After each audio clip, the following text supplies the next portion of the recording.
Jareth Hallam begins their outlap, feeling out the track conditions. This outlap is crucial for setting up the car's systems and getting a feel for the track.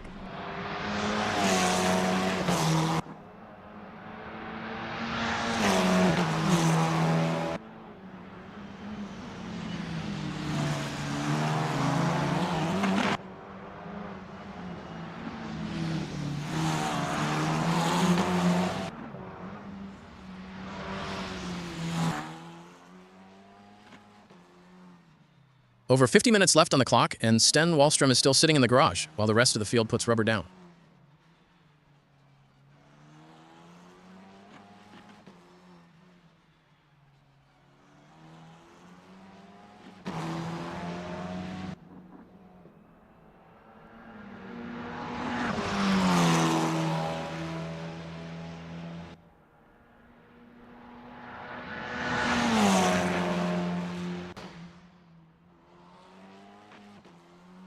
Snape is taking his time to head out, likely letting the track rubber in, but you don't want to leave it too late to find your rhythm.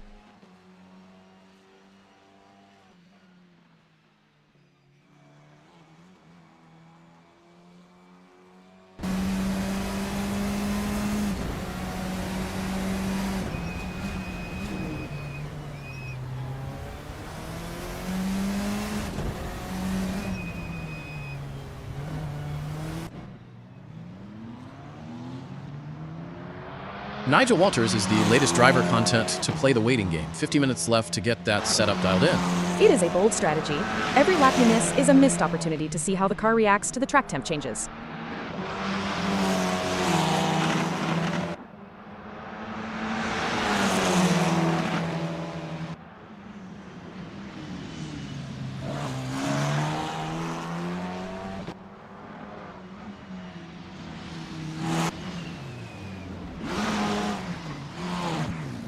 Still no sign of a lap time from Ben Nadine as we tick down past 50 minutes remaining. He might be making a last-minute adjustment to the aero, but sitting in the pits won't help him find the limit of the car. Adam Tyus sets the benchmark early. A 1:23.5 puts him straight to the top of the timing screens.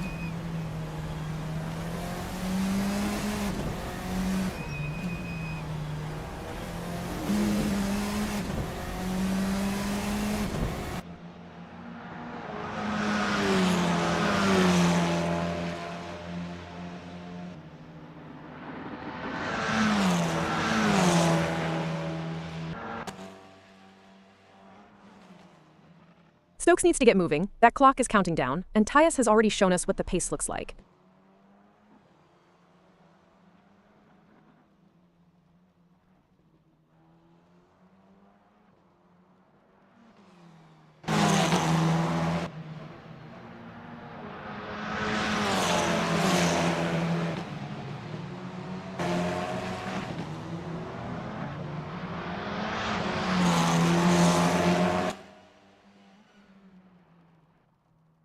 Daniel Kosas hasn't posted a time yet, and we are nearly 12 minutes into this session. He's cutting it fine. You need to get some heat into those tires and find your braking points before the track gets too busy.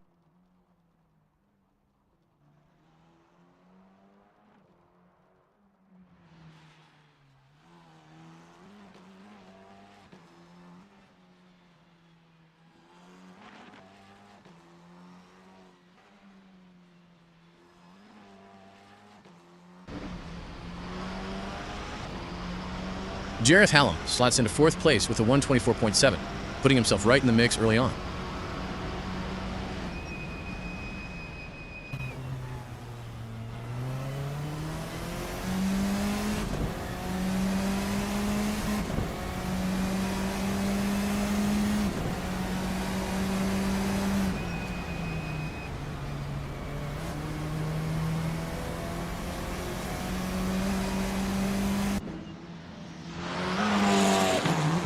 Stokes finally gets a banker lap in, and it is a solid effort. Straight into third and only 0.8 off the pace.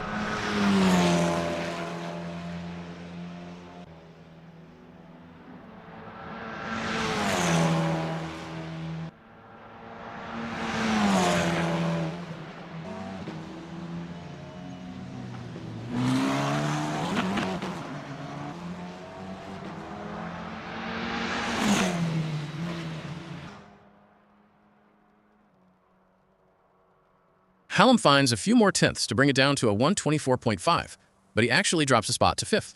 The track is evolving quickly now. Jareth improved his personal best, but the rest of the field is finding even more time as the grip levels come up.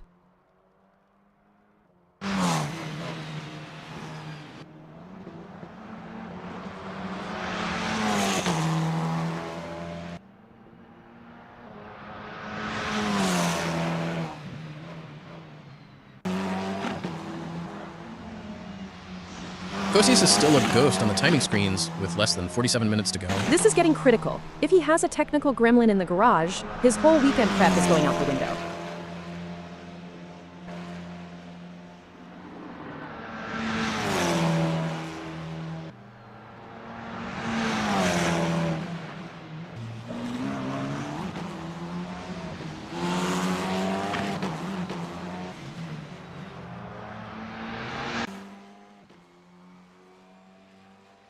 Greg Sabo joins the list of drivers yet to record a timed lap as the session continues to slip away.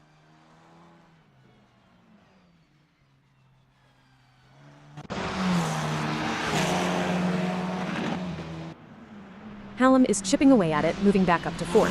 That is 3 improvements in as many laps. He is really finding his flow.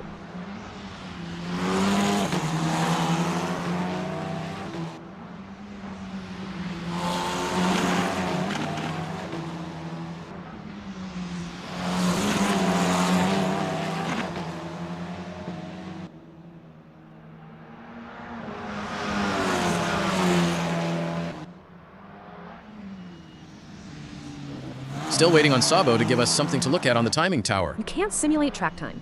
Greg is losing valuable data on how those tires are going to hold up over a long run.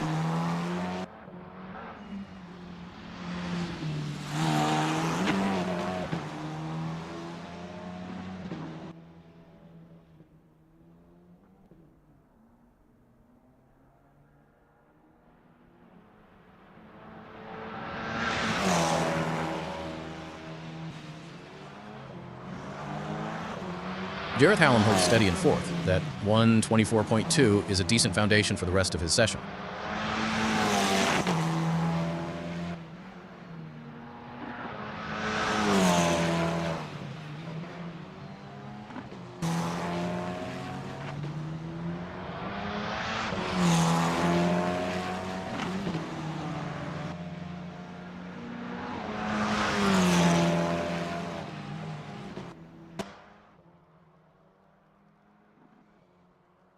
Wallstrom is still sidelined. No time on the board with over 15 minutes of the session already gone. Every driver has a different routine, but Stan is leaving himself a lot of work to do in the final half hour.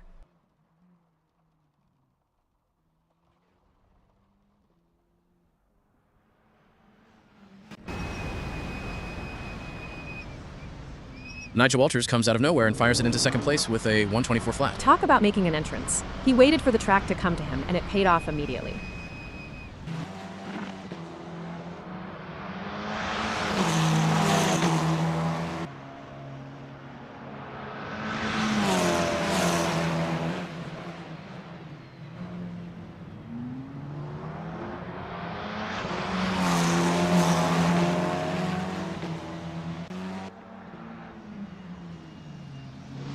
The clock keeps ticking, and the gap in the standings where Sten Wallstrom's name should be is still empty.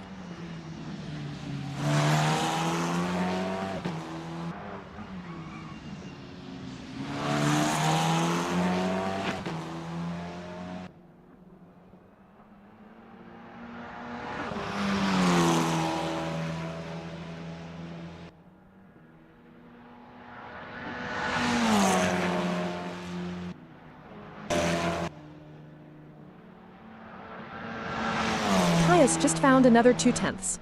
He is really laying down the gauntlet to the rest of the field now.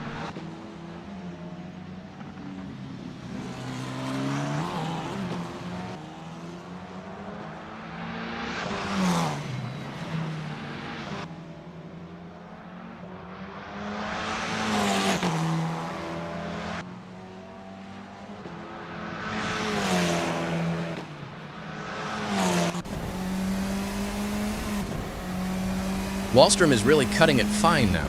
42 minutes left, and still no representative time. It's frustrating as a driver. You're sitting there, watching everyone else get faster, just itching to get the car balanced.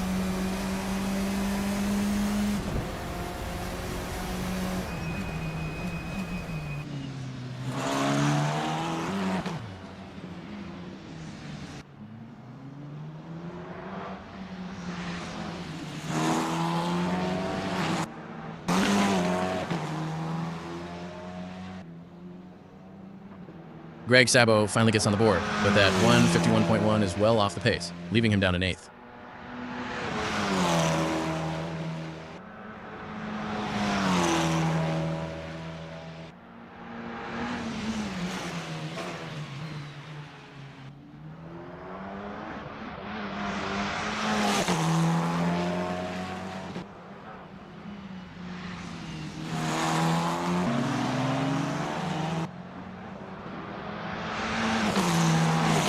Wallstrom just clocked 6:34.419. Can they improve on this lap? As the session progresses, Sten Wallstrom is dialing in, looking more confident with each lap.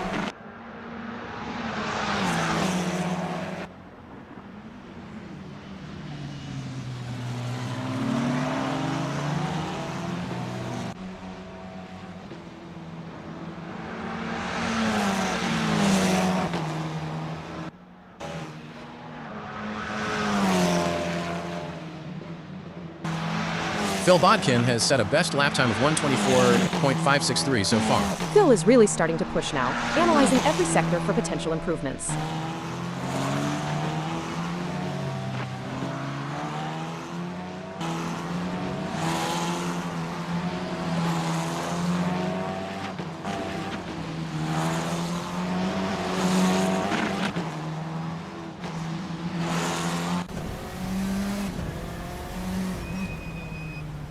Walters hasn't improved on that 124 flat, and he has been bumped down to 4th as the session heats up.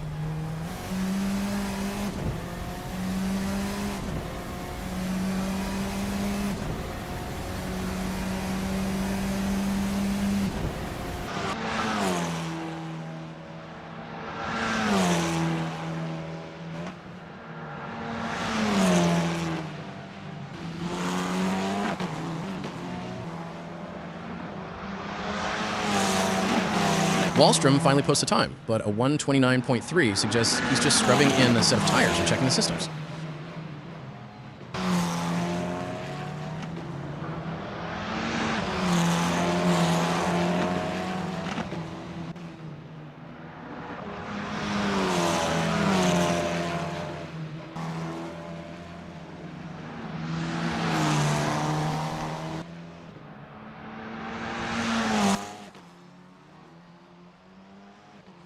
Rich Snape makes his presence felt, vaulting up to 3rd with a very respectable 123.7. He's within striking distance of the leaders now. That car looks planted through the high-speed stuff.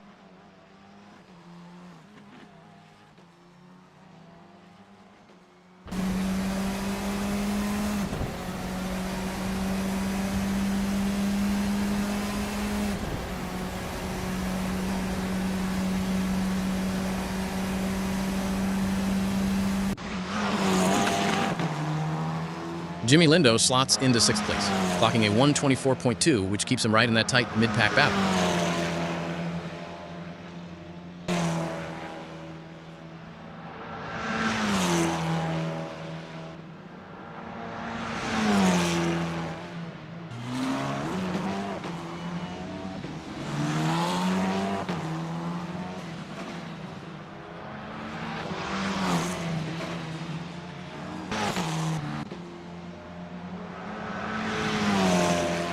Snape is staying out there, likely focusing on consistency now that he's got a solid banker in for P3.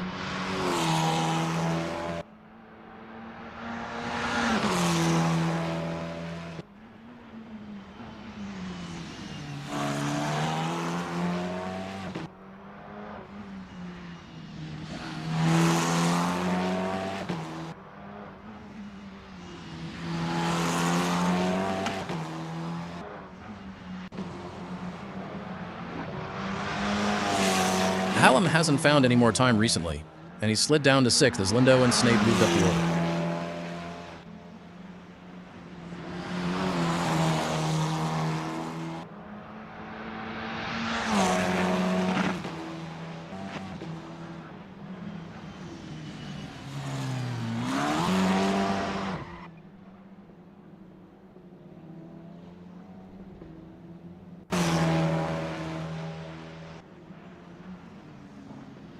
Nigel Walters finds a bit more time to break into the 23s, but it is only enough to keep him in fourth for now. He is searching for those final few tenths.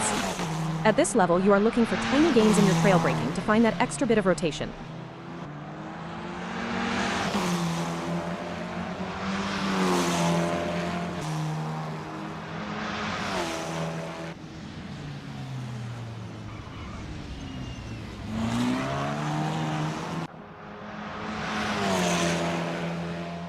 We are past the halfway mark of this session, and Ben Naden is still a complete no-show on the timing sheets.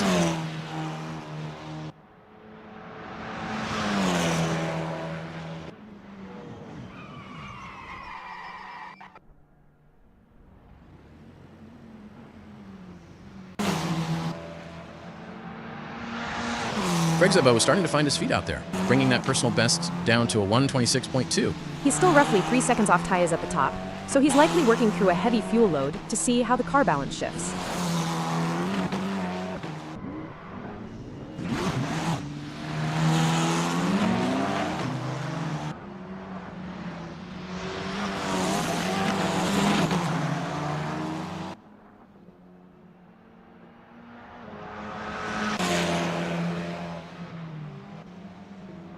Koshius finally joins the party, and he does it in style, jumping straight into P3 with a 123.6. That is how you make up for lost time. He didn't need a warm-up, he just went straight for the throat.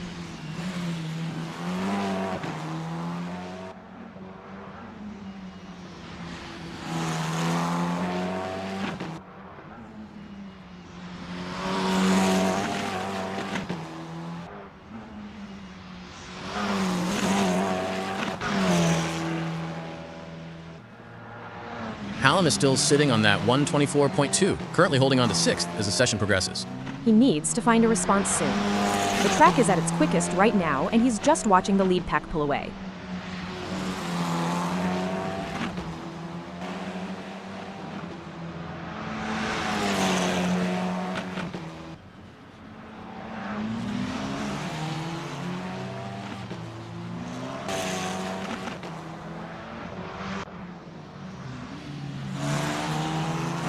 Lindo finds a 10th to move up to 5th, leapfrogging Hallam with a 124.1.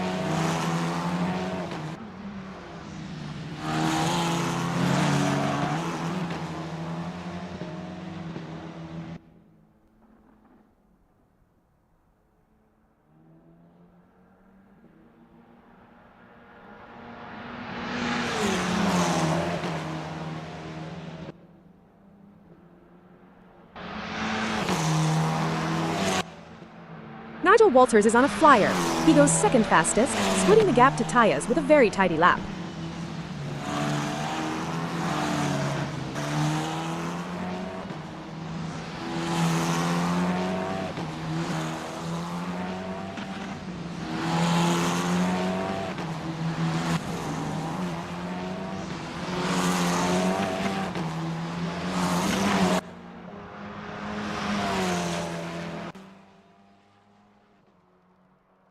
Jimmy Lindo seems to be settling into a rhythm now, maintaining that 5th place on the leaderboard.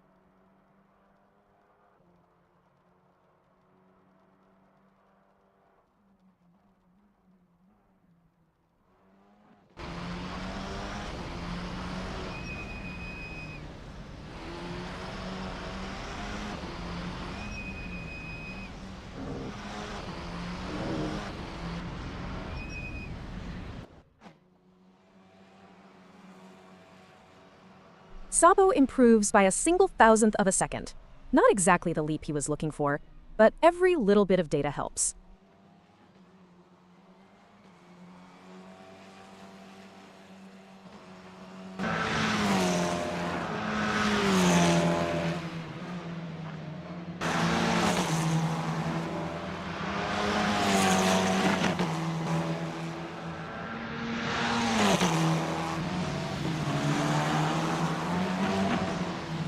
Tyas just keeps lowering the ceiling, a 123.3 now. He is absolutely hooked up today. Koshius has been pushed down to 4th despite that earlier hero lap. This field is incredibly tight at the top.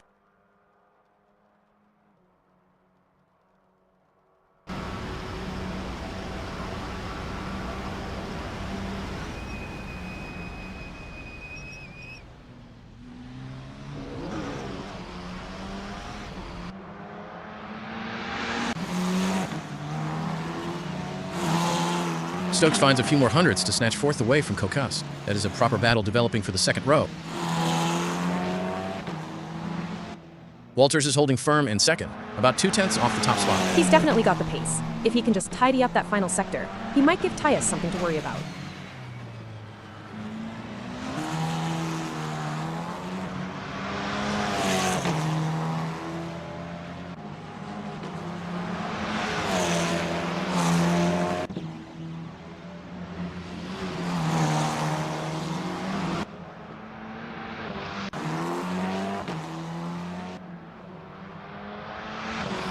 Lindo is sliding down the order, now sitting in 8th as others find their pace in the closing stages of practice.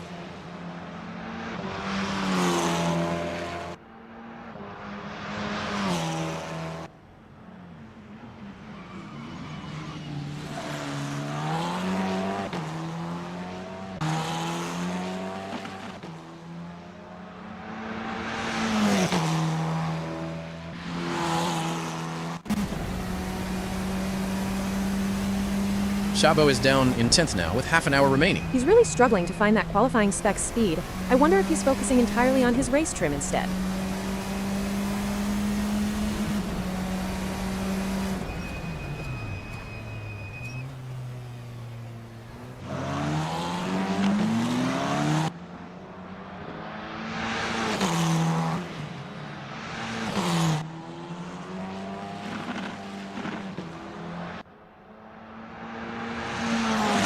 Wallstrom finds nearly 3 seconds to move closer to the pack, but he's still languishing in 11th for now.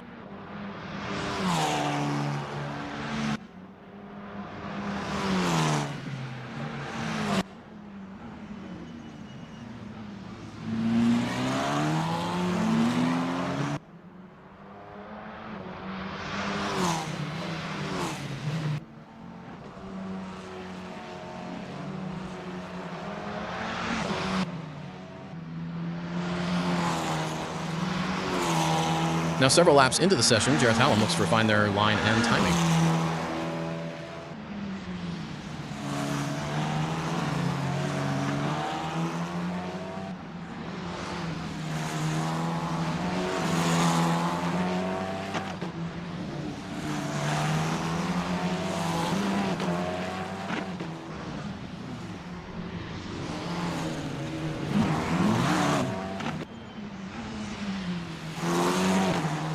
Jimmy Lindo hasn't been able to improve on that 124.1 for a while now. He might have hit a plateau with this setup.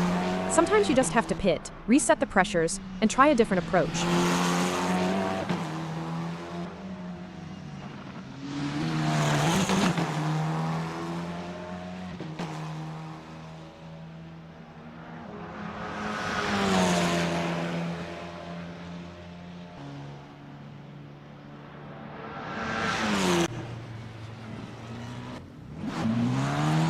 Ben Nadine finally puts a time on the board, and it's a 125.9, good enough for 10th.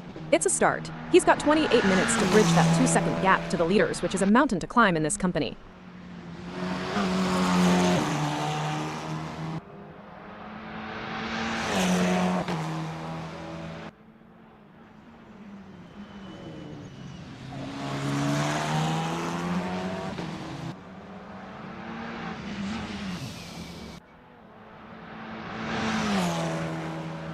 Szabo drops another position as Nadine moves ahead of him. He's looking a bit lost out there. If he doesn't find some pace soon, he's going to be starting right at the sharp end of the midfield scrap.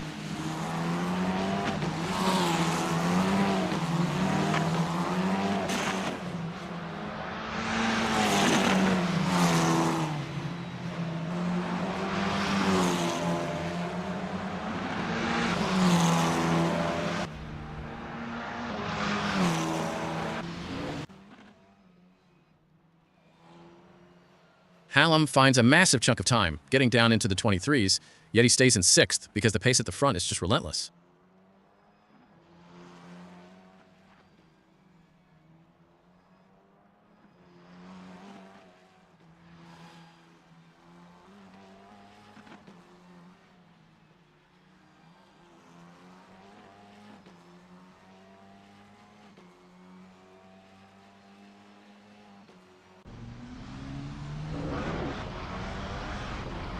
Tyus is still the man to beat with 26 minutes left on the clock. He looks so comfortable. No missed apexes, no drama on the exits. It's just clinical driving from Adam right now. Cochise is sitting in 5th, just 0.3 off the top spot. 0.3 is nothing in sim racing. One tiny mistake, or a slightly better exit out of the final turn, and he could be on pole.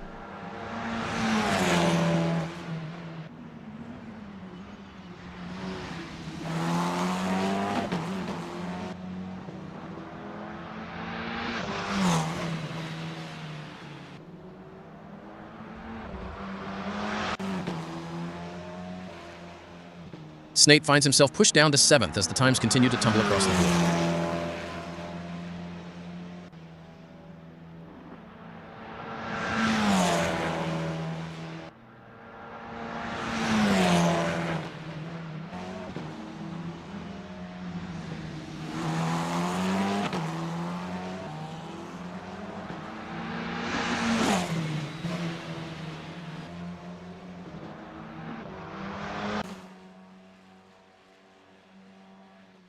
Dominic Fovargue is leaving it very late to get a feel for the car. We've only got 25 minutes remaining.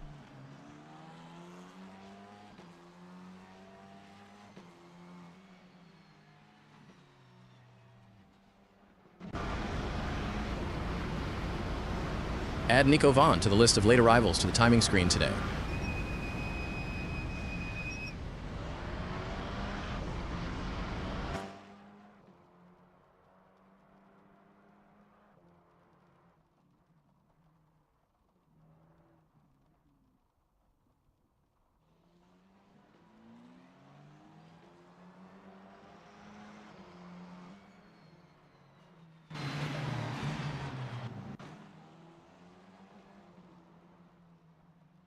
Sabo is really struggling to make inroads on the leaders, still over 2.5 seconds off that blistering pace set by Tyus.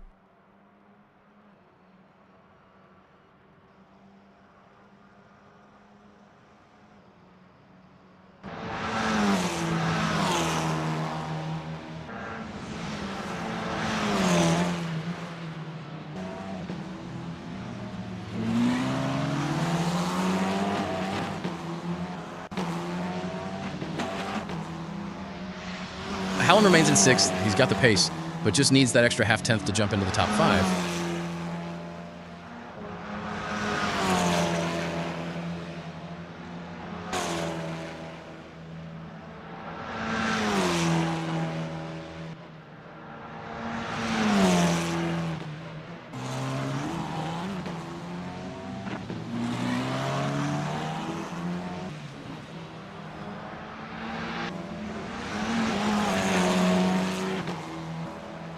I'm watching Sabo's inputs, and he just seems to be fighting the car mid-corner.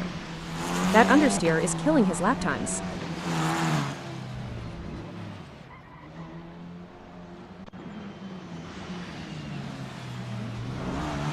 Wallstrom's sitting down in 12th, and that clock is starting to look very unfriendly with only 23 minutes left. He's over 3 seconds back. At this stage, you're not just looking for time, you're looking for a miracle setup change.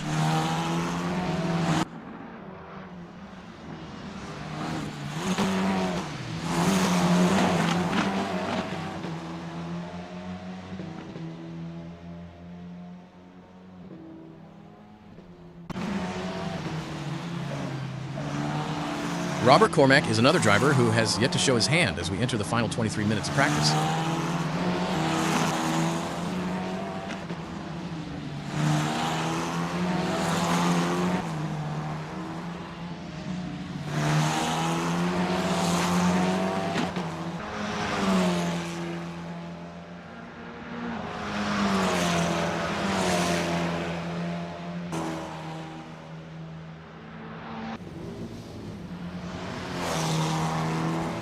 Nadine manages to shave some time off, down to a 125.2, but he's still stuck in 10th place.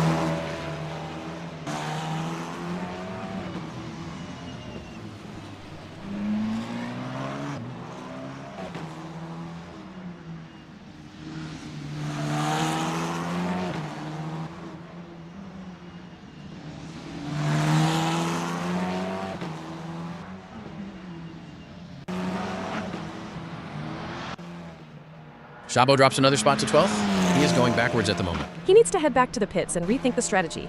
Whatever he's trying out there right now simply isn't working.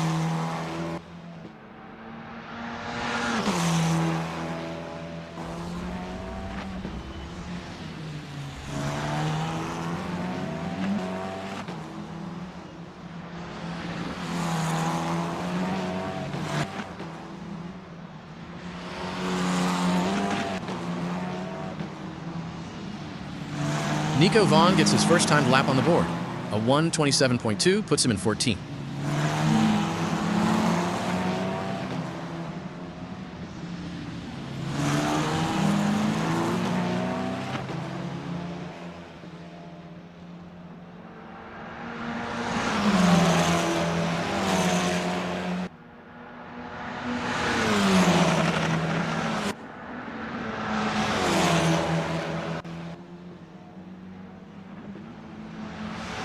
Tyus goes faster again with a 1:23.1, but incredibly, he's been knocked down to second.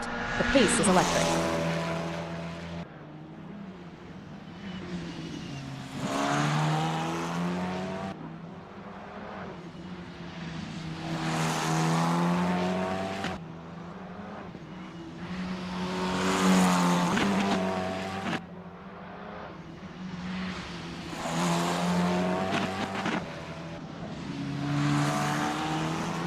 Hallam is now in 7th. The bar is being raised every single minute in this session.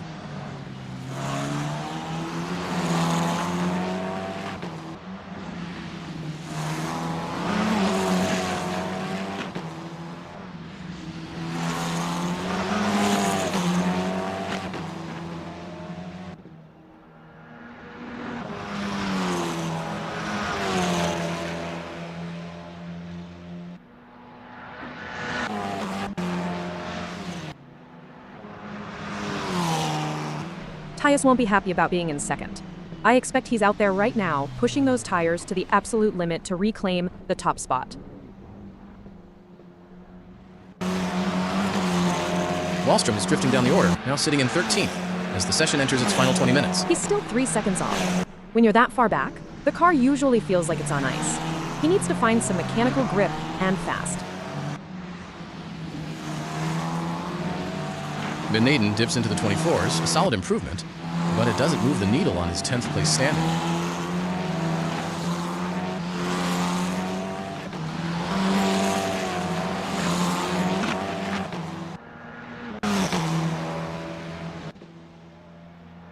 Constable Barry puts a 1:23.8 on the board, and that is only good enough for 9th. That tells you everything about the quality of this field.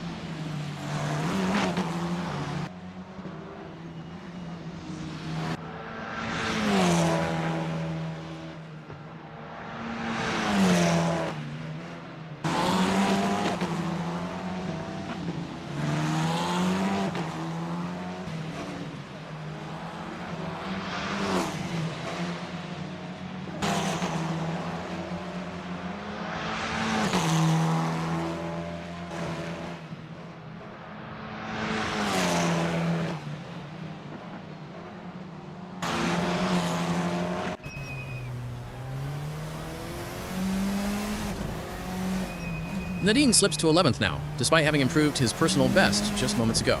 It's a moving target today. You can't just be fast. You have to be faster than you were 30 seconds ago just to stay still.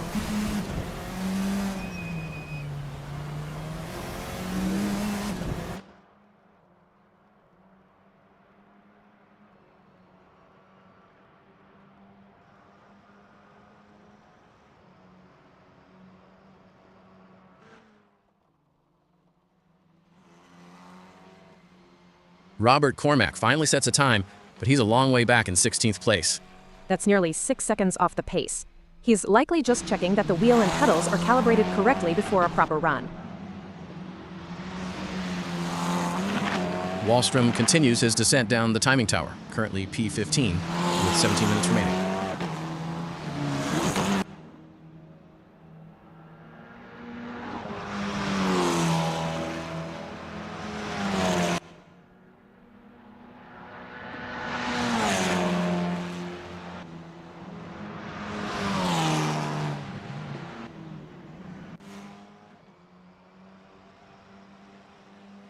Nadine is down to 13th. He's got to find something special in these final 15 minutes if he wants to avoid a nightmare qualifying.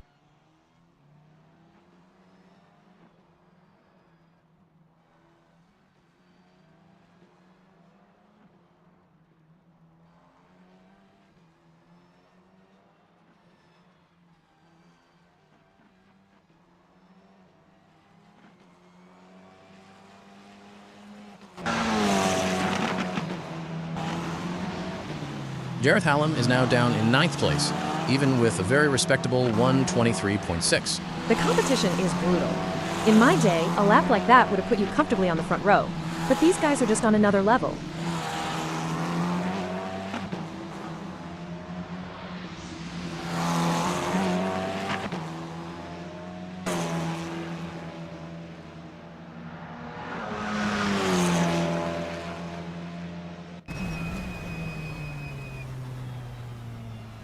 Cormac is lingering at the back of the pack in 17th, still over 5 seconds adrift as we approach the final quarter of the session.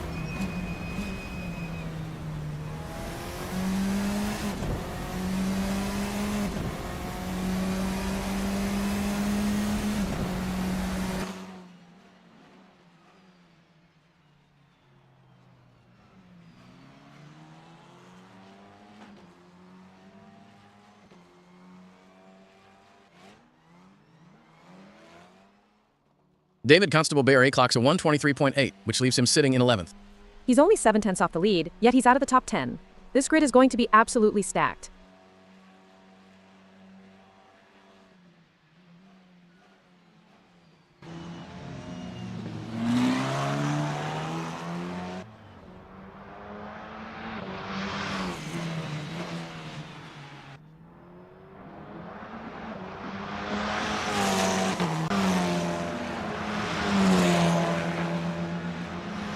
Dominic Fauvargue finally shows his hand, and it's a strong one, straight into 8th with a 1:23.6.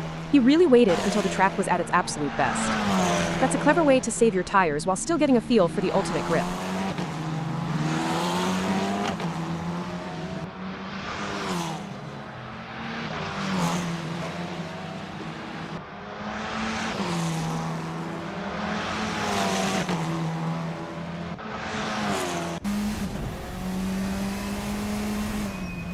Snake finds a few more tenths to climb back up to 5th, breaking into the 1:23.5s.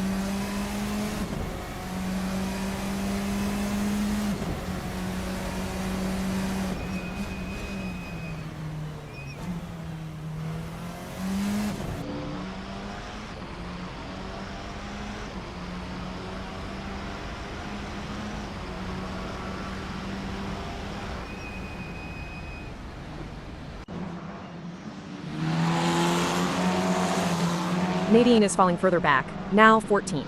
He needs to find some clear track and put a proper lap together before the flag drops.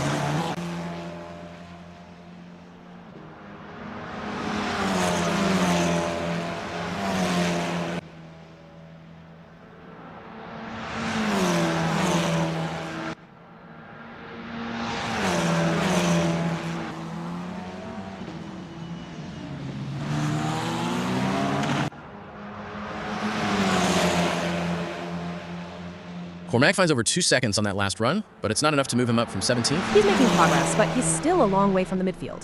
He needs to find where that car is losing time in the slow-speed corners.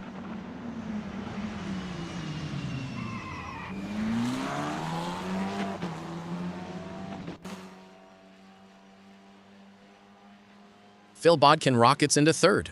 A 1:23.2 is a serious statement of intent with 12 minutes left.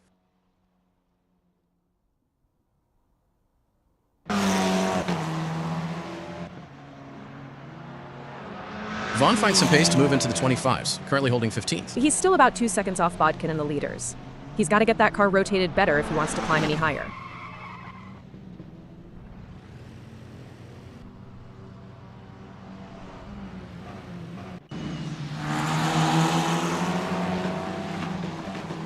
Fauvargue improves his time slightly, but he's staying put in 8th place. It's so tight. A few thousandths here and there is the difference between 8th and 5th today.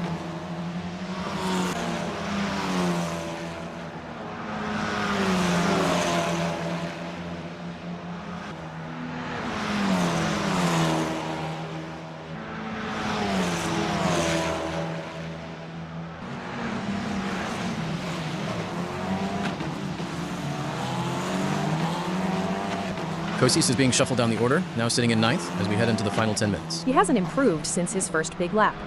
I suspect he's back in the pits right now, looking at the data to see where the others found that extra half second.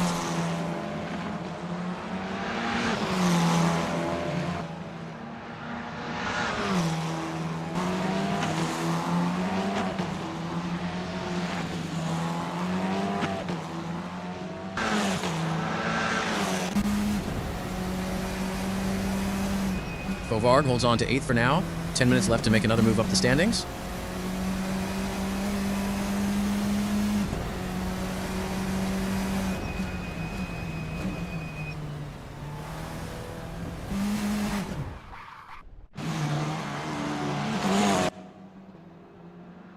Snape is sitting in 6th, just half a second off the ultimate pace. He's looking very consistent on his long runs.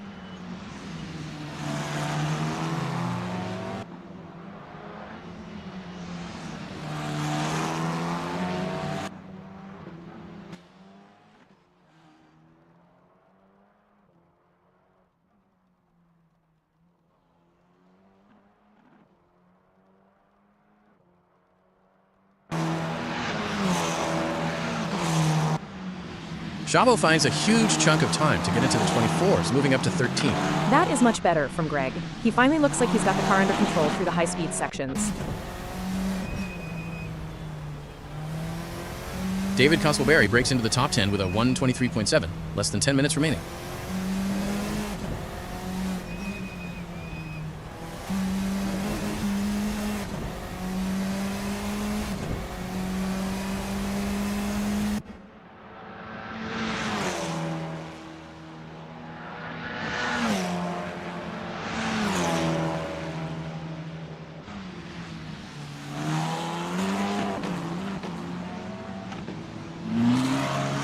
Wallstrom is really on the back foot here in 16th. He's got to find something in these final few laps, or qualifying is going to be a real uphill battle.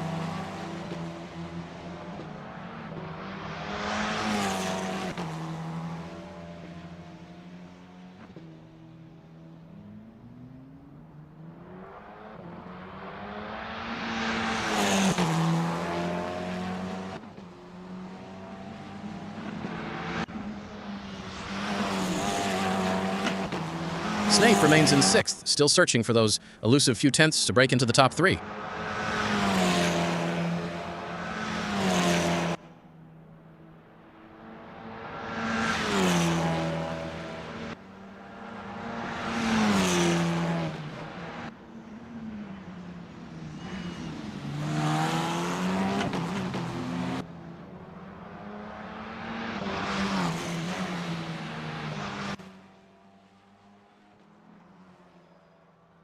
Szabo is holding 13th. He's definitely found more confidence in the car, but he's still got work to do to catch that lead group.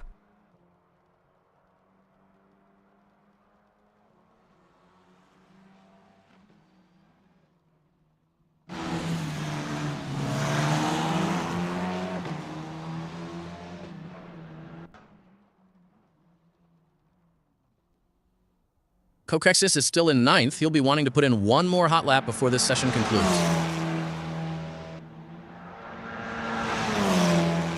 Jareth Hallam finds 2 more tenths to jump up to 6th, clocking a 1:23.4. He's finding his peak at exactly the right time. That lap was much cleaner through the mid-corner phase.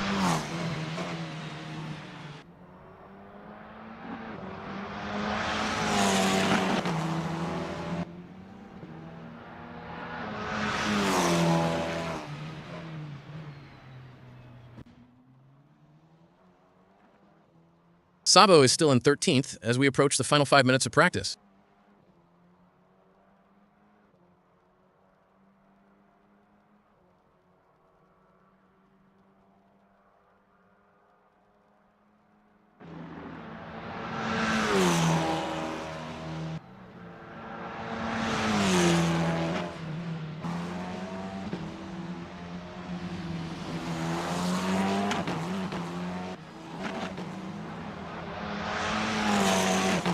Nadine is holding 14th, still nearly 2 seconds off the blistering pace at the front. He looks like he's struggling with the rear end on corner entry.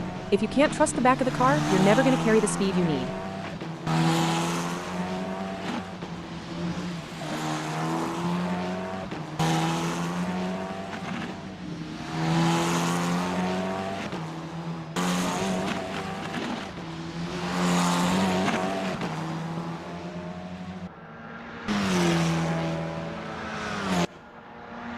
Nigel Walters smashes into the 22s, a 122.8, and he's only 0.02 off the lead.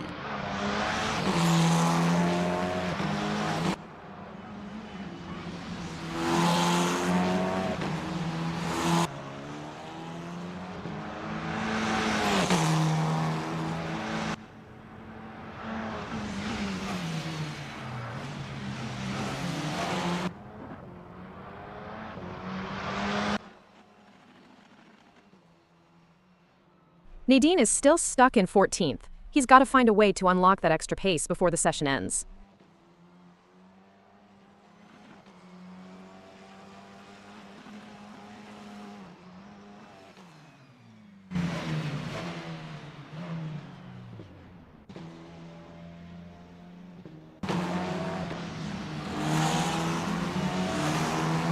Bounty puts in a 123.7, but in this ultra-competitive field, that's only good for 11th place. It's mental, isn't it? That 23.7 used to be a world beater. Now you're not even in the top 10.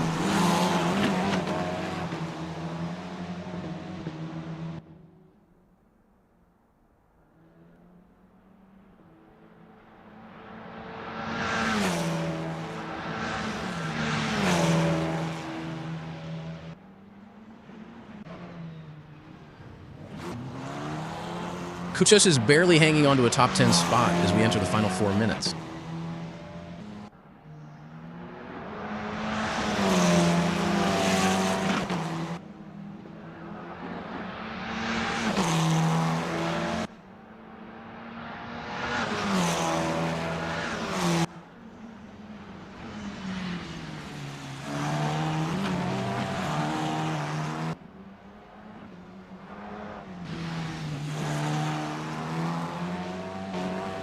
Vovargu is in 10th now, just ahead of Coxey's. These two are practically inseparable on the timing screen.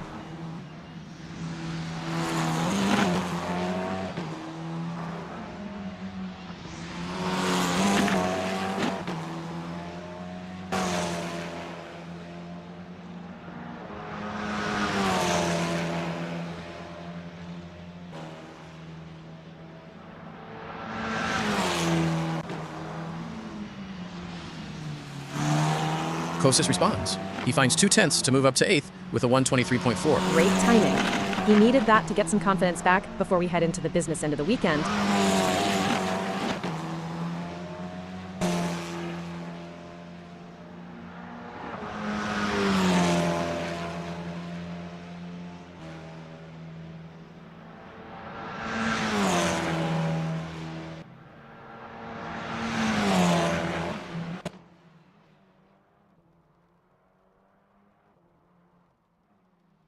Jimmy Lindo joins the exclusive 22 club, a 122.9, and he vaults up to 4th. That is a monster lap. He's found over a second from somewhere. When you find that kind of time late in a session, it usually means you finally nailed the tire pressures.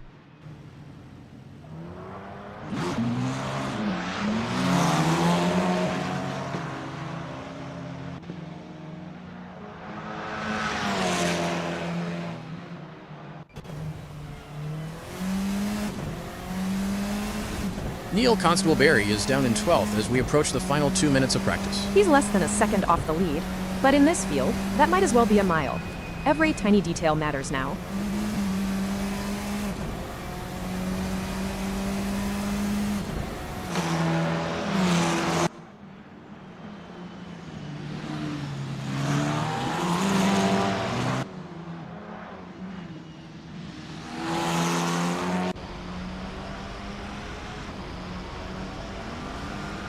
David Constable Barry goes 5th. A brilliant 123.1 puts him right behind Lindo. The family battle is well and truly on. David has really stepped up his game in these final few minutes.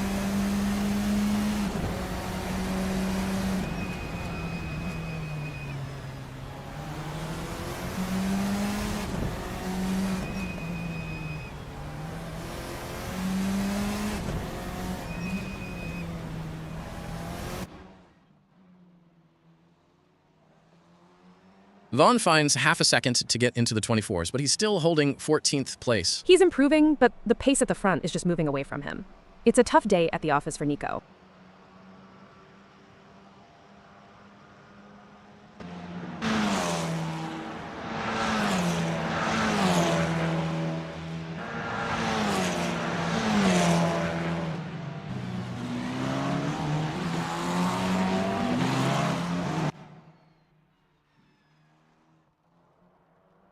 1 minute remains, and Dominic Fauvargue is still sitting in 10th place. He might have time for one last flyer if he crosses the line before the clock hits 0.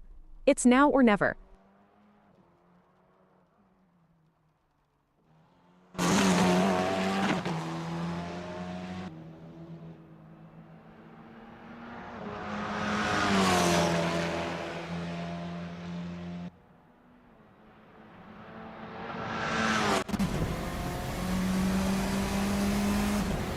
Less than 30 seconds to go, and Neil Constable-Berry is still looking for a way out of 12th.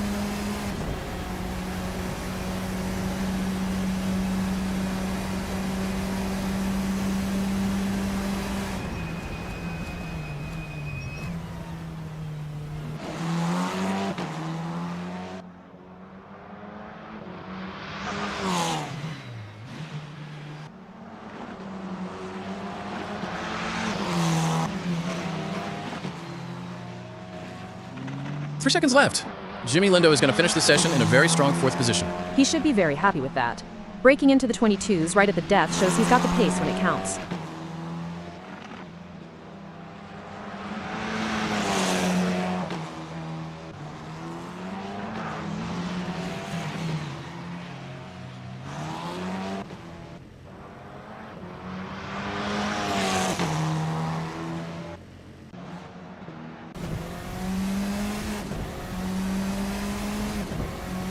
Cormac is heading into his final attempt, currently sitting down in 17th as the clock winds down towards 0.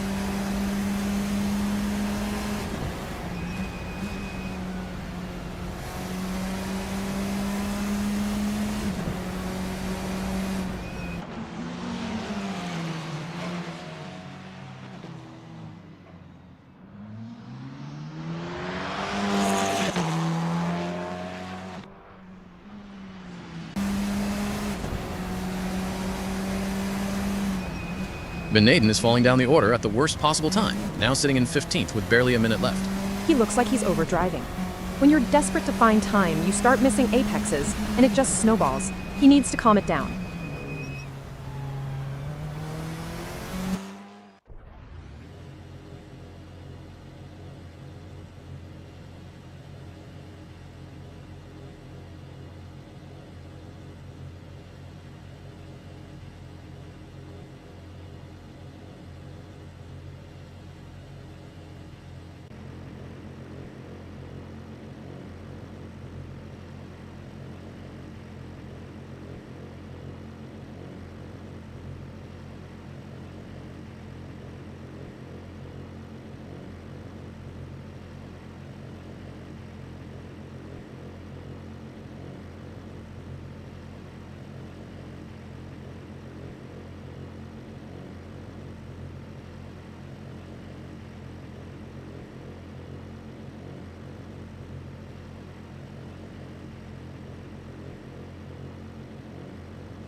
The anticipation is high as the drivers line up for the qualifying session at Adelaide 2011. There are just over 5 minutes left in this qualification session.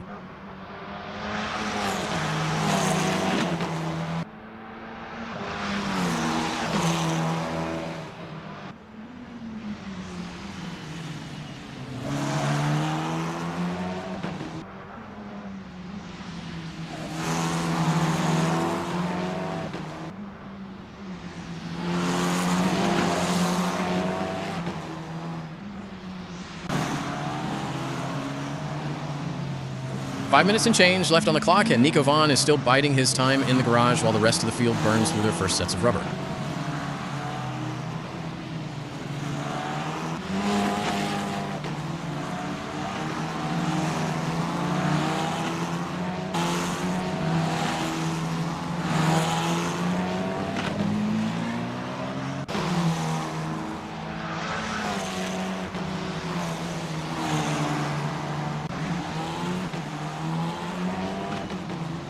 Gareth Hallam hasn't posted a flyer yet, and with under 5 minutes to go, the window for a clear track is closing fast. He's cutting it fine. You want at least 2 timed laps to get the tires into that sweet spot, otherwise you're putting everything on a single roll of the dice.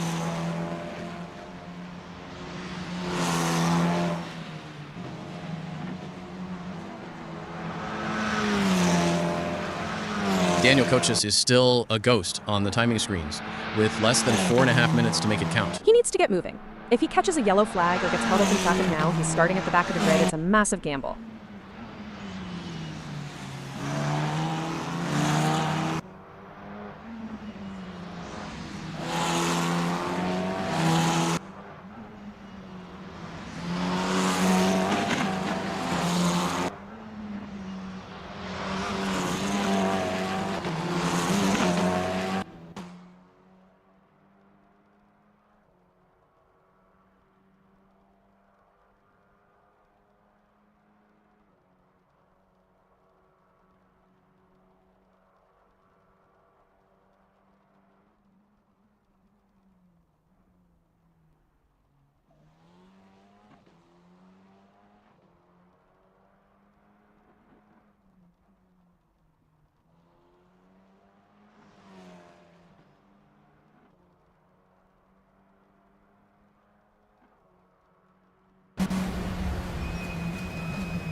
Kosis goes straight to the top of the sheets with a 1:23.9, making everyone else look like they are standing still.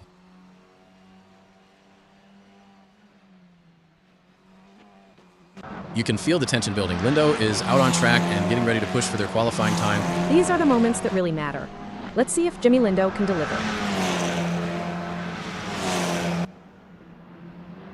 Snape is right on his own tail here, only 100th off his best pace, so he's found a rhythm that can see him jump up from P3 if he finds a tiny bit more mid-corner rotation. Kosis is absolutely flying, a quarter of a second up on his own benchmark as he hunts down that pole position.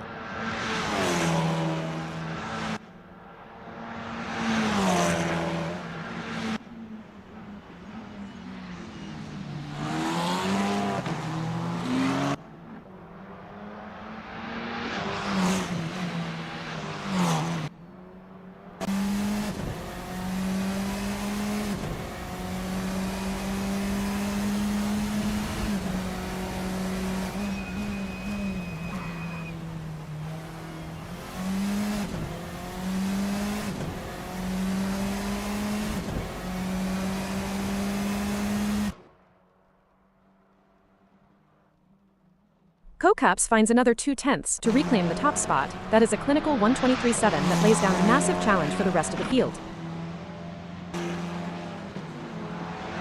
Time is almost up, and Greg Sabo still hasn't put a time on the board. He is under massive pressure now.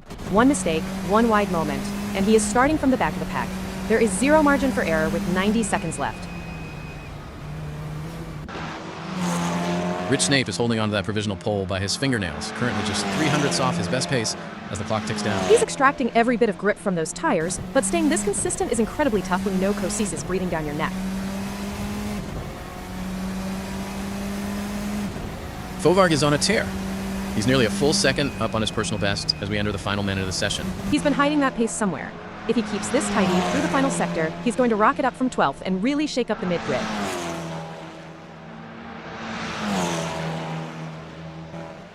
Greg Szabo has finally arrived. He's punched in a 1:23.6 to grab 5th, and he's already nearly 2/10 quicker than the very next flyer. Talk about leaving it late. He's found his rhythm at the perfect moment, but he's got to keep those rear tires from overheating if he wants to maintain this delta through the final corners.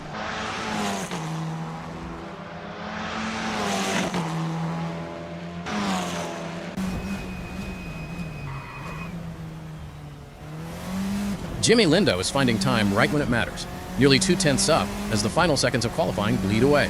This is it. The track is at its absolute best. Lindo needs to be brave on the brakes here, because this is likely the last look he'll get at the timing tower.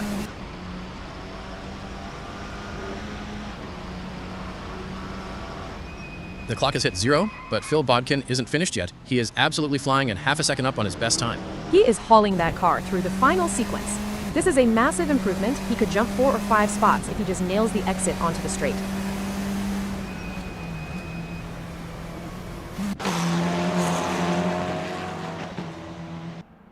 Ben Nadine is finding massive chunks of time here, over 7/10 up on his previous best as he hunts for a better starting slot. He's finally getting those front tires to bite. If he can keep this tidy, he's going to make some people very nervous in that top 10.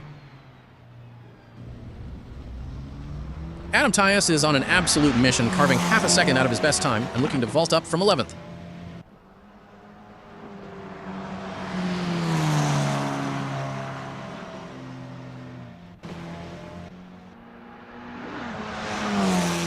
Wallstrom is digging deep here, nearly a second up on his previous effort as he tries to climb away from the back of the grid.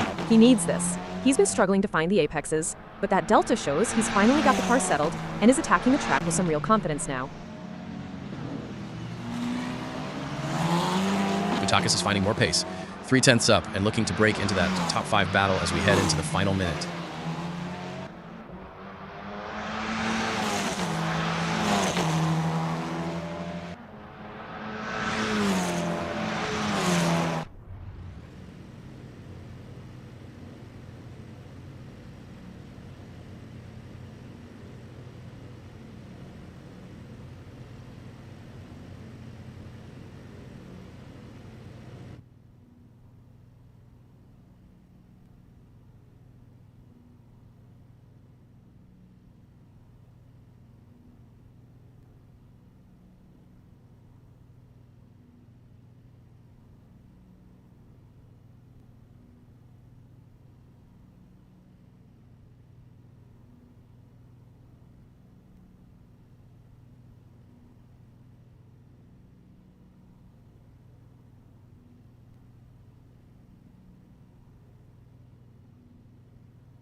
A gentle breeze is stirring at Adelaide 2011 today, perfect for the start of the race. Pole position is an ideal outcome for Greg Szabo.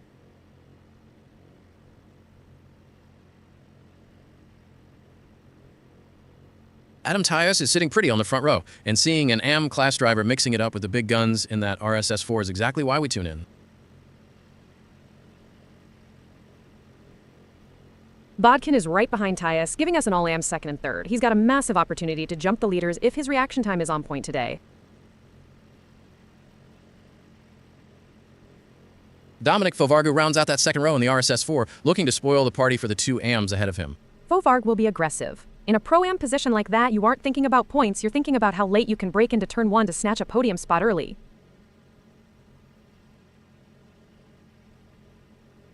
Jimmy Lindo lines up in P5, right in the thick of it and looking to launch that RSS4 the moment those lights go out. He's in the danger zone there. Starting 5th means you're reactively dodging whatever happens ahead while trying to squeeze every bit of traction out of those cold tires. Nigel Walters starts from 7th, and he'll have a mirror full of hungry drivers behind him as he looks to move up the order. Walters needs to be clinical here. P7 is where the field starts to bunch up, and if he doesn't find a gap early, he's going to get swamped by the mid-pack chaos. Rich Snape completes the top 10, a solid starting spot for the Brit, but he's got a mountain to climb to reach the podium from there. Starting 10th is a massive test of patience. I've been there. You're looking through the cars ahead, trying to predict the concertina effect before you even hit the first apex. Constable Barry starts from 12th, right in the belly of the beast in this RSS4 field. He's got a lot of work to do. From P12, your eyes are glued to the back of the car in front, just hoping you don't get caught out by someone else's mistake in the opening shuffle. Vaughn's lining up in 13th, and he'll be looking to make up some serious ground once those red lights drop. Ben Natine is right next to him in P14. That's a lot of metal squeezed together in the midfield. He'll need to be incredibly brave on the brakes to survive the first lap. Down in 15th, Robert Cormack has a lot of traffic to navigate if he wants to see the front of this pack. It is brutal back there. The air is dirty, the visibility is poor with all that spray and dust, and you're fighting for every inch of tarmac. Jareth Hallam finds himself further back than he'd like in 17th, but we've seen him cut through a field before. He's got to stay out of trouble. Starting that far down the order, it's not about winning the race in the first corner. It's about making sure your suspension is still straight for the second.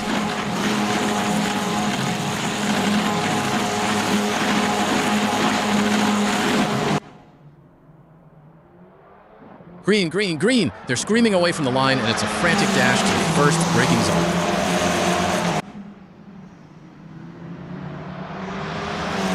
Greg Szabo nails the launch and holds onto the lead through the opening sequence. Perfect execution.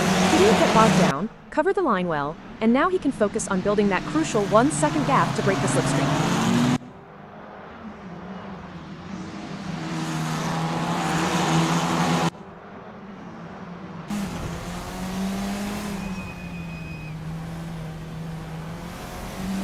Great start for Daniel Kosick. He's already clawed his way up to 8th. He sniffed out a gap and went for it. Gaining a position on the first lap is massive for the confidence, especially when you're fighting in that mid-pack scrap.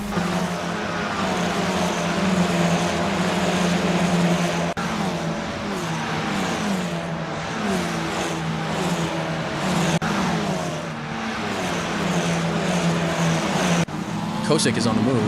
That's another place gained as he slots into 8th. He's picked his lines perfectly while everyone else was busy banging wheels. That's how you manage a first lap. Keep it clean and capitalize on the chaos.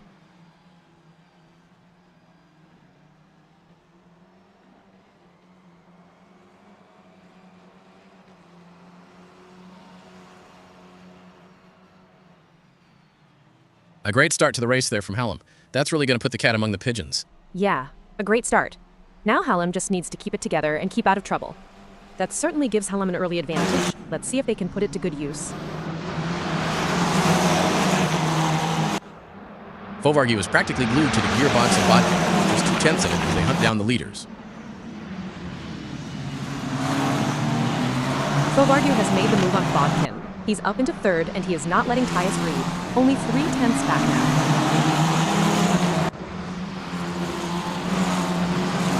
Something has gone seriously wrong for Greg Szabo. He's tumbled down to 5th and is desperately trying to stay on Fovargue's tail. To go from leading to 5th in a single lap is a nightmare. He's clearly struggling for grip or had a moment, but with 18 minutes still on the clock, he can't afford to let that gap grow.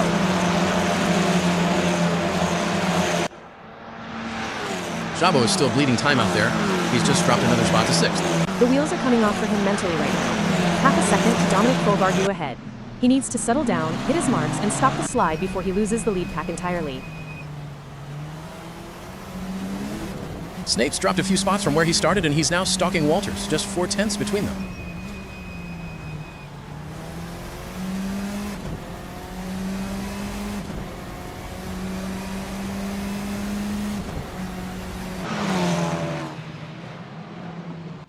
Snape is losing touch. That gap to Walters has doubled to 9/10. He's falling out of the slipstream, and that is the last place you want to be in these cars. Daniel Kozik has hit a massive setback, sliding all the way down to 13th after that bright start. He's got a huge buffer of nearly 4 seconds to Cormac behind, but that won't be any comfort. He needs to put his head down and find that rhythm again, because he's lost a mountain of track position.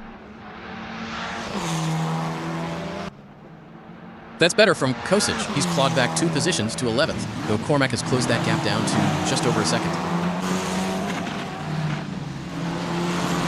This is absolutely flying, posting his best lap of the race, and he's right on the gearbox of Constable Barry. Bounticus has lost a place, and the gap to David has blown out to nearly a second and a half. It's going from bad to worse for Bounticus as he slips to 9th. He's completely lost the toe from Constable Barry now, and that's going to make his life very difficult on the straights. Bounticus isn't taking this line down. He's within striking distance of Rich Snape for 8th.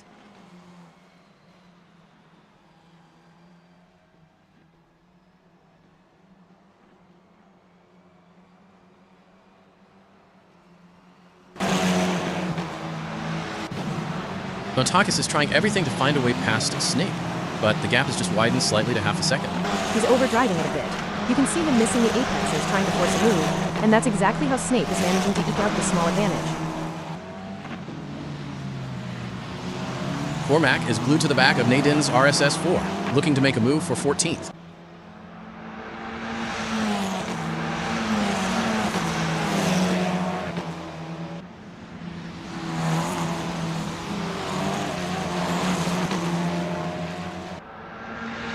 Cormac's losing the slipstream. He was right there a moment ago, but Nadine has managed to pull nearly a second clear.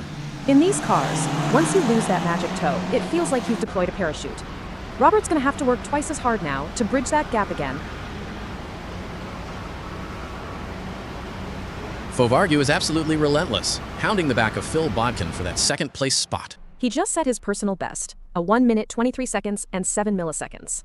When you're that close, it's all about forcing the driver ahead into a mistake by showing your nose in their mirrors. Fovargu makes it stick. He's muscled his way past Bodkin into second and immediately starts to put some daylight between them. It's a family affair on track as David Constable Barry holds 6th, keeping Neil just over a second back while setting his best lap of the race. Disaster for David Constable Barry.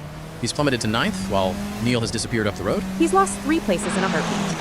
That nearly 3-second gap suggests a massive loss, maybe a lockup or a trip through the grass. That's a bitter pill to swallow when you're racing family.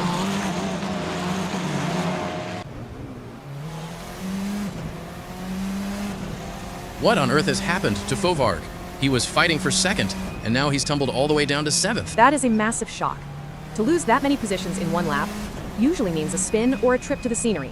Now he's got Bounticus breathing down his neck, less than a second behind. The freefall continues for Fovarg. He's dropped 2 more places to 9th, and Bounticus is long gone.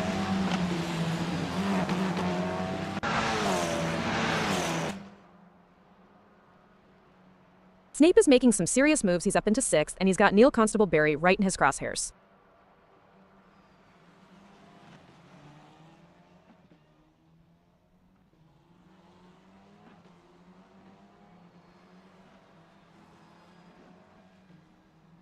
Snape is keeping the pressure dialed up, maintaining that 4/10 gap as they charge through this lap.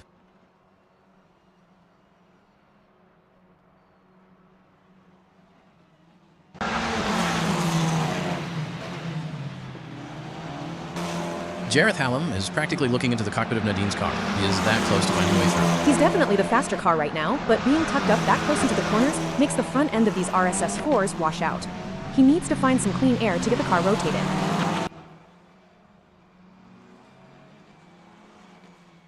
Rich Snape is putting in the work, pulling out over a second on Bounticus while setting a new personal best lap time. Unbelievable. Snape's race has just been turned upside down. He's dropped to 9th, and Bounticus has surged 4 seconds ahead.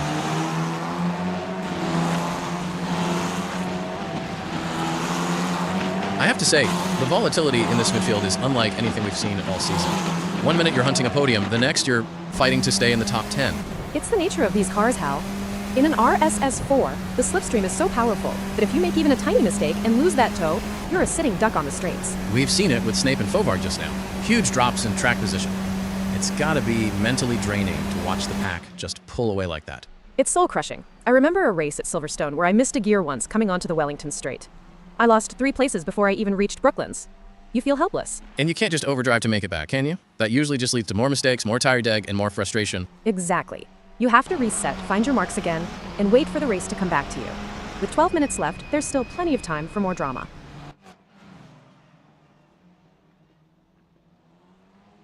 Daniel Kosick is making amends for that earlier slip. He's up to 10th and breathing down the neck of Snape. Look at that lap time. A 1 minute, 23 seconds and 6 milliseconds.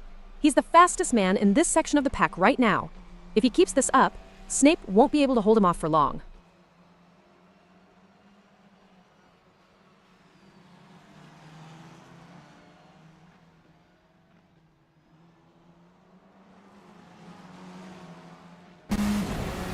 Kosick is still right there, shadowing Snape through every corner, looking for any opening to snatch 9th. Ben Nadine is under immense pressure in 13th, with Hallam looming large in his mirrors. He's dropped off his best pace slightly, and that's given Hallam the invitation he needed. Nadine has to focus on his exit speeds here, or he's going to be vulnerable on the next long run.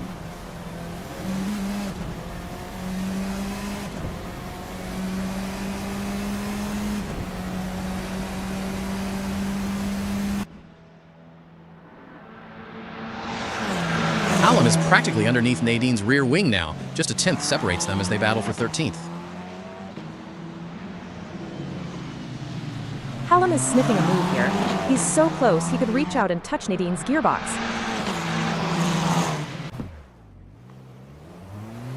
Hallam's done it. A clean move through the pack, and he swaps places with Nadine to take 13th. Walters is holding on to 11th by his fingernails. Hallam is right there and ready to pounce. Walters actually just set his best lap, but Hallam has clearly brought some serious momentum with him after that last overtake. This is going to be a wheel-to-wheel fight.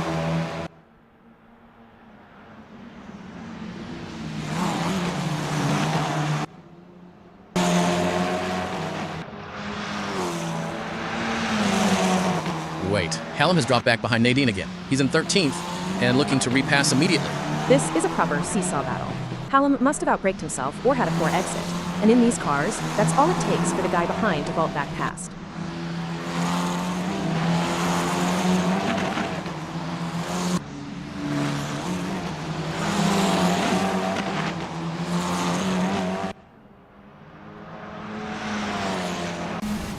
Hallam is struggling to find a way back past. The gap has grown slightly to 0.3 of a second. He needs to stop lunging. Every time he tries a desperate dive, he loses momentum on the exit, which is exactly how Nadine is keeping him at arm's length.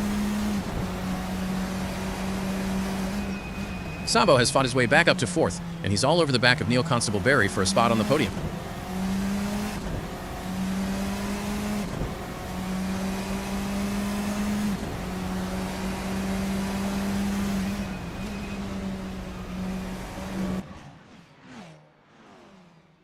Neil Constable Barry finds a bit of breathing room, pulling the gap out to 0.6 over Sabo. He's defending well. Neil is placing his car right in the middle of the track at the entry to the slow stuff, forcing Greg to take the long way around and killing his momentum. The battle between Nadine and Hallam continues to flip-flop. Hallam is back in 12th with Nadine 0.4 behind.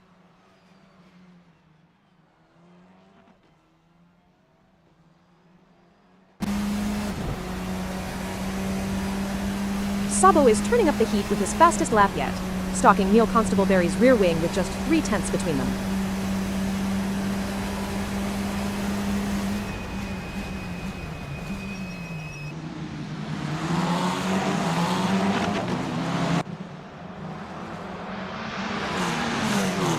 Sabo just can't quite get close enough to make the move. The gap stretches back out to half a second. Wait, the positions have swapped. Sabo has taken 3rd, and Neil Constable Barry is now the one hounding the back of the car ahead, only a 10th in it.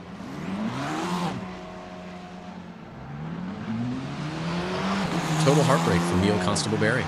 He's fallen off a cliff, dropping down to 10th and nearly 34 seconds behind Sabo. That's a disaster.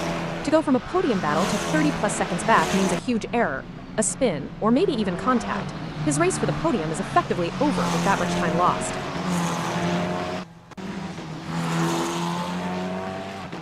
And that explains the time loss. Neil Constable Barry is peeling off into the pit lane. He must have sustained some damage in that incident. You don't pit this late in a sprint race unless it's absolutely necessary. The crew will be rushing to see if they can get him back out to salvage some points. Kosick is having a blinder of a race, up to 7th and right on the tail of Greg Sabo.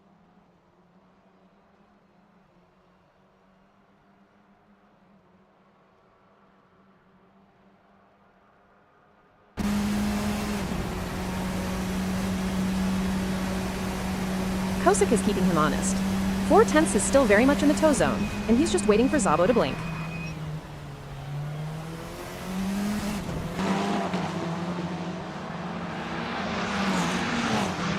Rich Snape is holding on to 8th, but he's got nearly a second to bridge to catch Kosick ahead.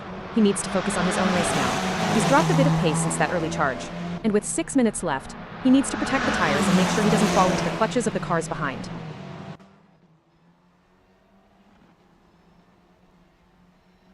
Adam Tyus, who started on the front row, is currently stuck in 10th and trying to chase down Walters. It's been a tough afternoon for him. He's got the speed. That 1 minute 23 seconds and 4 milliseconds shows he's still got pace, but being a second back from Walters means he's doing it the hard way without the help of the slipstream.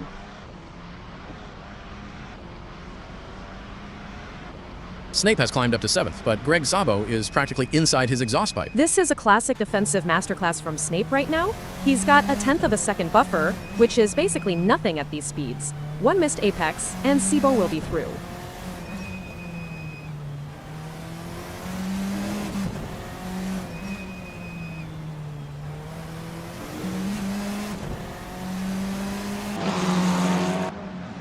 Snape can breathe a huge sigh of relief. Szabo has had a massive moment and dropped 6 seconds back, falling to 9th. Hallam is wasting no time. He's pouncing on the reeling Szabo and looking to snatch 10th place away. Hallam gets the job done. He moves into 9th, and Szabo is now the one desperately trying to find a way back past.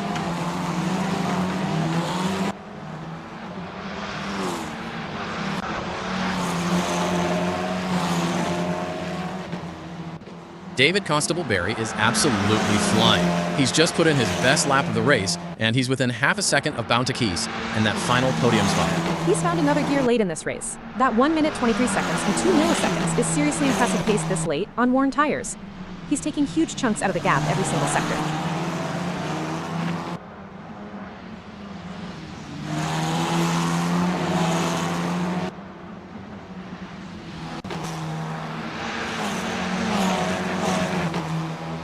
Greg Szabo is just hemorrhaging time now. That last lap was over 13 seconds off his best. Something is fundamentally wrong with that car. Whether it's damage or he's completely shredded the tires, he's now fending off Ben Nadine just to stay in the top 10. And the slide continues. Szabo drops out of the top 10 as Ben Nadine pulls over 2 seconds clear of him.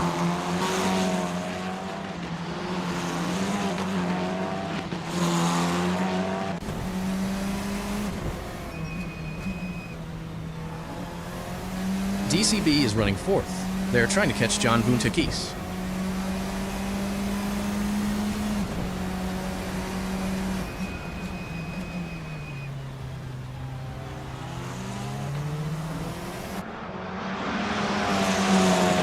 David Constable Barry is absolutely relentless. He's whittled that gap to Bountekeese down to just 3/10 now. Stokes is in a dogfight for 2nd.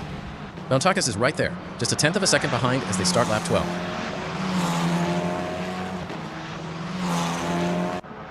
Hallam is holding firm in 9th, but he's losing ground to Walters. That gap has opened up to a 1.5 seconds now.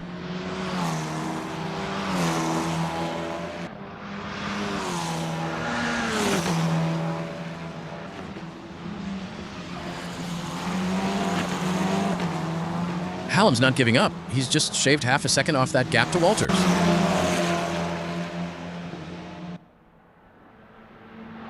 David Constable Barry is still within striking distance of Bountekeese, keeping that gap to under half a second. He's biding his time. He knows Bountekeese is having to defend hard from him while also looking at Stokes ahead. It's a high-stakes game of chess at 150 miles per hour.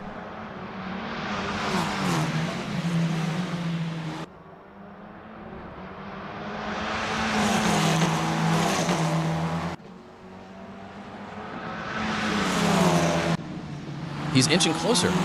Constable Barry is down to 3/10 as the pressure on Bantakis continues to mount. Hallam is really closing in on Walters now. The gap is down to just 6/10. He's found a bit of rhythm again. If he can get within half a second before the main straight, that slipstream is going to do all the work for him. Vaughn is hounding Tyus for 12th, just half a second between them as they battle through the closing stages.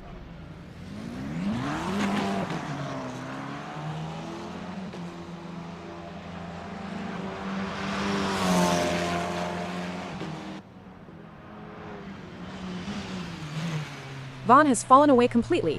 Tyus has checked out, and that gap has exploded to over 9 seconds. Vaughn moves up to 12th, but it's purely because of someone else's misfortune. He's nearly 14 seconds behind Tyus now. This late in the race, gaps like that are impossible to close. He's effectively in a race against himself now, just trying to bring the car home in one piece.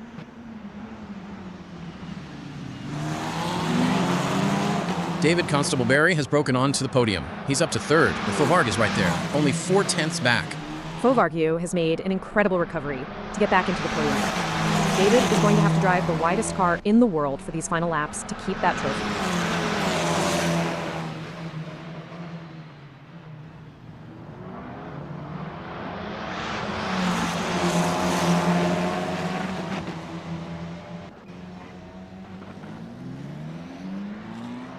David Constable Barry is not able to keep their pace consistent. So far, they are 0.46 seconds down. Can David refocus and start putting in the lap times we know they are capable of? Tyus is in 11th, and he's got a massive 5.5 second gap to bridge if he wants to catch Sabo. He's running out of time. He's lapping consistently, but with the minutes ticking away, he needs Sabo to make a mistake if he's going to get back into the points.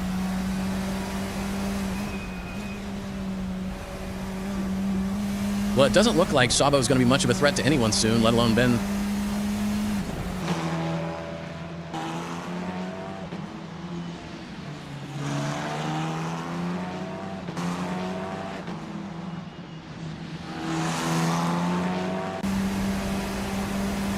Greg Sabo was pushing hard and has reduced the gap to Nadine to 3.4 seconds. This is what racing is all about. It's anyone's game at this point. Who will come out on top?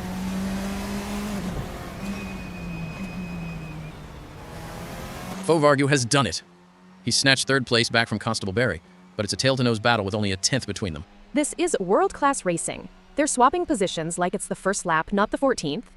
David is going to be looking for any chance to dive back down the inside at the next opportunity. Wait, Fovarg has slipped to 4th. He's still got David Constable Barry right behind him, though, just 3/10 back.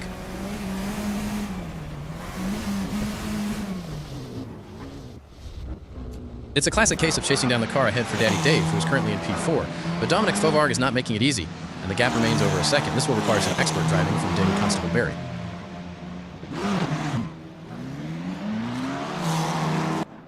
Disappointing for David, they now find themselves in 6th.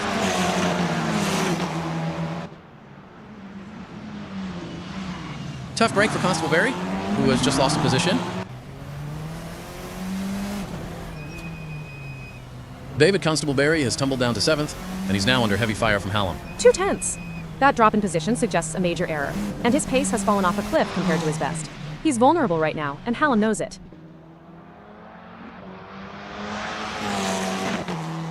Phil Bodkin is just seconds away from glory. He's absolutely dominated the closing stages and leads by over 12 seconds. This has been a clinical performance. He's kept his head while everyone else was losing theirs in those midfield battles. Bantakis is in 2nd, but he's just a speck in Bodkin's mirrors now.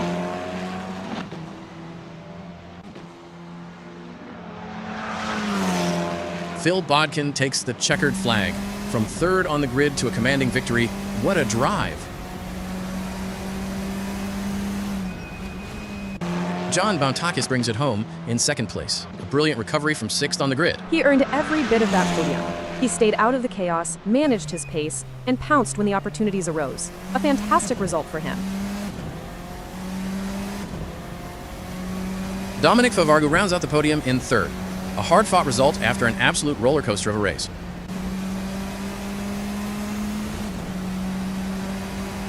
The rest of the top 7 are across Coaches, Snape, Walters, and David Constable-Berry, all bringing it home after a frantic final few laps. Every one of those drivers was involved in a scrap at some point. To finish in the top 7 after that kind of intensity shows some serious resilience.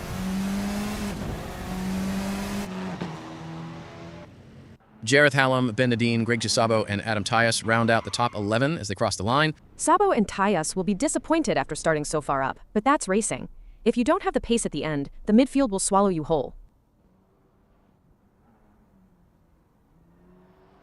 And our final finishers, Nico Vaughn and Neil Constable-Berry, take 12th and 13th.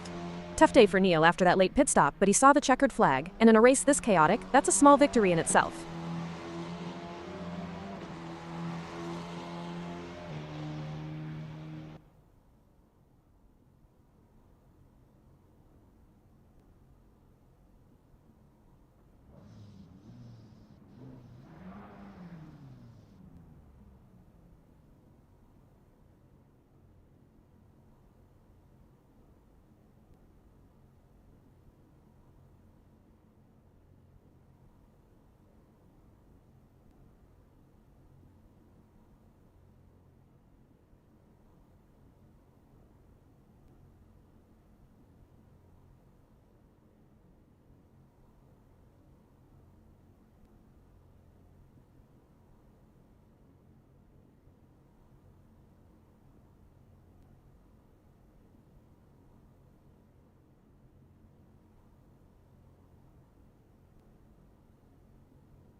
Sky, the drivers are lined up and ready. Should we get it on? Yes, Hal. We should definitely get it.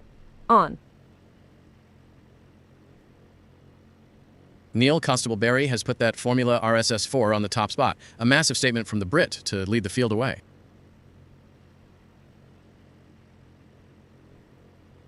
Vaughn is right there on his shoulder, and in these Formula 4 cars, that second-place slot can actually be an advantage if he can tuck into the slipstream early.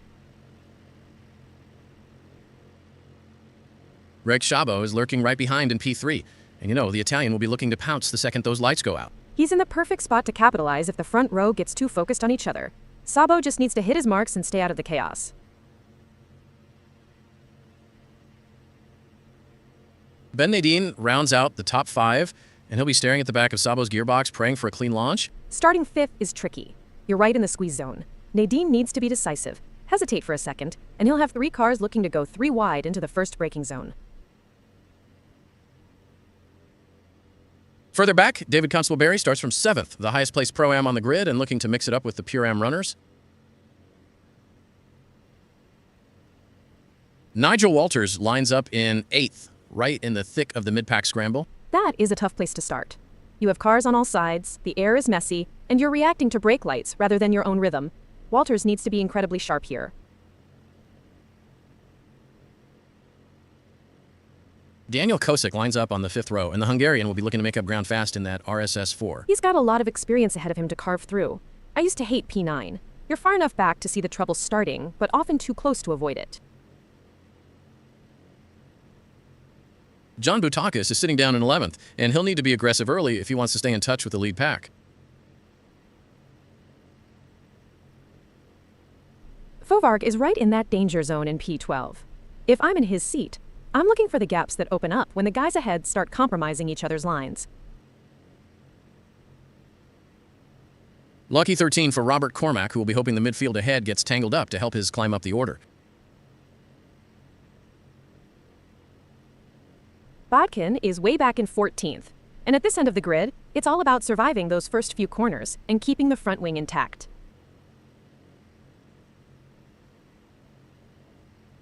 Jimmy Lindo starts down in P15, and he has a mountain to climb if he wants to get back toward the frontrunners. It's soul-destroying starting that far back in these cars. Lindo needs to hope for a bit of a pile-up ahead that he can just pick his way through while everyone else is pointing the wrong way.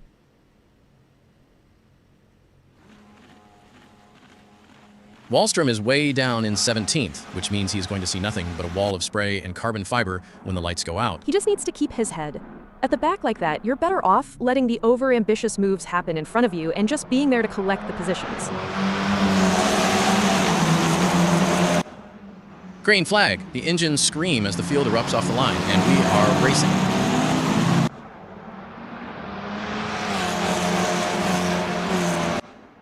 Clean start for Constable Barry. He's held his nerve and maintained that lead into the opening sequence. Perfect launch from the Brit. He didn't overcomplicate it, just focused on hitting that first apex and getting the power down.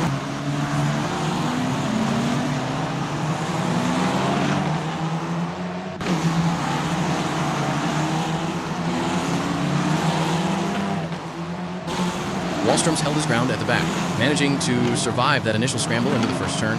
Smart move from Sten. In the back of the pack, the best thing you can do on lap 1 is keep the car in one piece and wait for the tires to come up to temperature.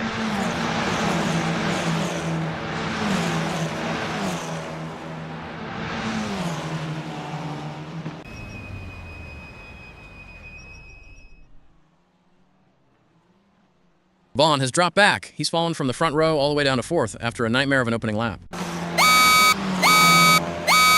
Yellow flag, safety car is out. Safety car is out. The yellow flags are waving everywhere, and the pack is being neutralized after that massive shunt. I saw that coming. It was getting way too congested mid-pack. Now the drivers have to focus on keeping heat in those tires while the marshals clear the debris.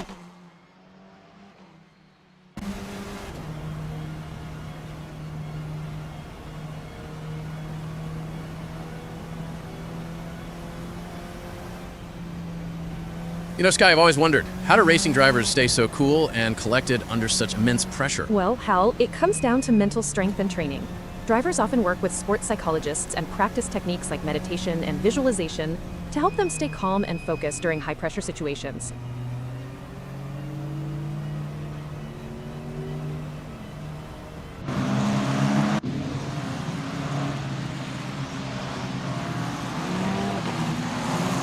Total chaos out there. The safety car is scrambled and the race is neutralized immediately. That looked like a heavy one. You can see the carbon fibers scattered across the track. Now the leaders have to reset their focus while the medical and recovery teams get to work.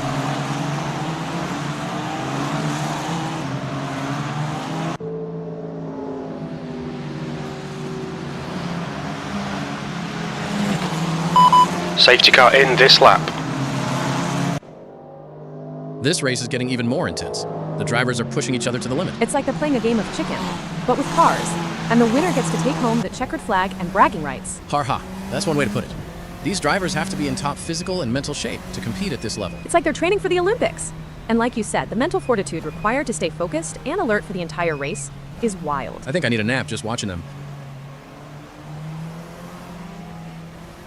This safety car lights are off. Constable Barry is controlling the pace now, waiting for the right moment to pull the trigger. Kosick has made some serious progress, climbing up to 6th, and now he's got Walters right on his gearbox, only 6/10ths back. He's really found his rhythm since the restart. Nigel is staying close. Get ready, safety Daniel car's is clear. placing that car perfectly to stop any look into the braking zones.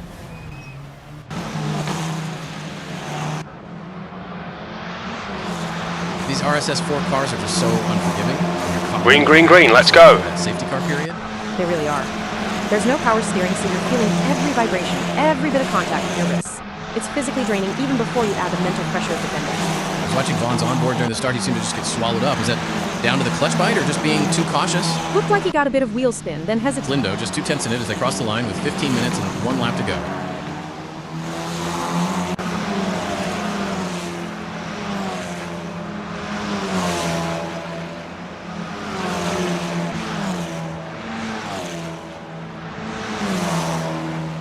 Stokes has closed that gap to almost nothing.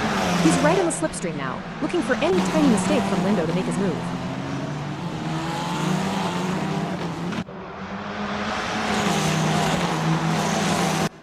Tyus has come out of nowhere to challenge for the lead. He's within a 10th of Constable Barry. He's absolutely hounding him. You can see the car dancing on the limit through the corners. Adam is clearly willing to take more risks with the Arrow than Neil right now.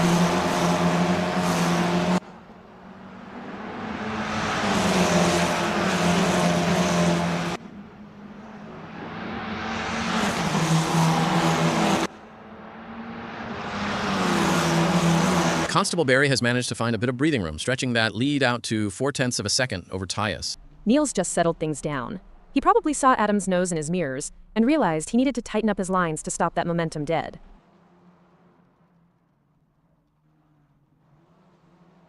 Ben Naden is in a real fight for fourth here, with David Constable Barry absolutely glued to his gearbox, only 0.3 back. Nadine just set his personal best, but David is relentless. When you have a gap that small, you can't even afford a tiny lockup, or you'll see that car sail past before the next apex.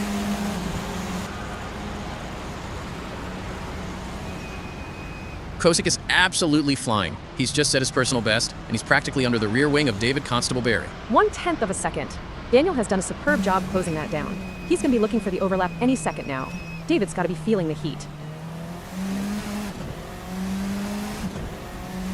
Disaster for Kosick. He's dropped back to 7th, and that gap to David Constable Barry has blown out to over 3 seconds. He must have had a moment or run wide trying to force that move. When you're that close, it only takes one wheel on the grass to lose all that hard-earned ground. Fovarg is right on the tail of Kosick. 0.2 the difference as they push through this lap with 13 minutes still on the clock. Fovarg is making moves. He's jumped up to 7th, and he's still all over the back of Daniel Kosick. He's capitalized on the chaos ahead. Getting into 7th is one thing, but keeping the pressure on Kosick while the tires are this hot is going to be the real test of his racecraft.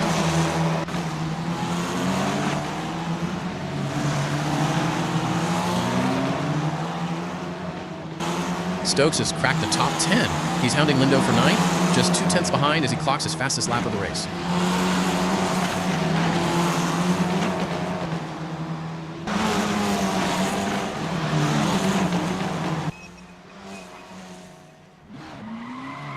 Look at the timing screens. Kosick is side by side with Bountakis. 0 gap between them as they battle for 7th.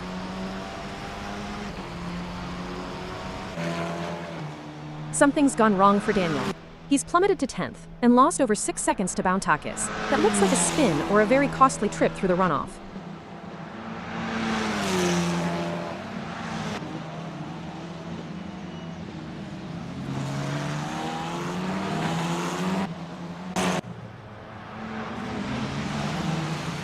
David Constable Barry is right in the hunt for a podium, chasing down Hallam with only 0.4 separating 2nd and 3rd.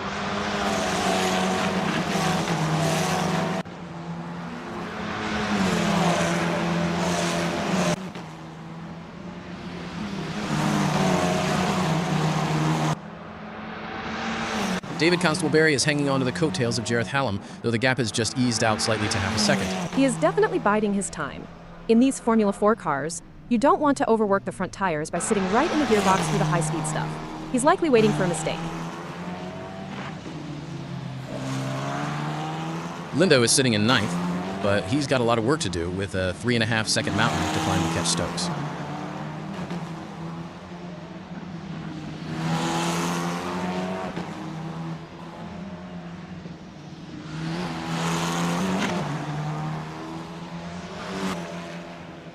Stokes is checking out. That gap has opened up to nearly 5 seconds now, so Lindo is going to have to find some serious pace if he wants to stay in this conversation.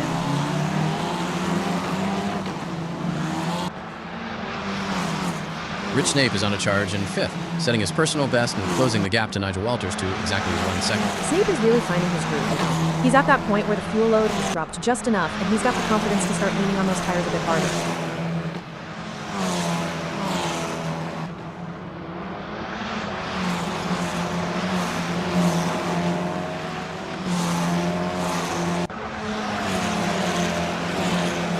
Snape is nibbling away at that lead. He's taken another 0.3 out of Walters. He's definitely the faster man on track right now. Walters can probably see that orange nose getting larger in the mirrors, and that's when you start making tiny errors in your braking points. Hallam is holding on to 3rd, but David Constable Barry is nearly a second up the road now as the clock ticks down to 10 minutes remaining.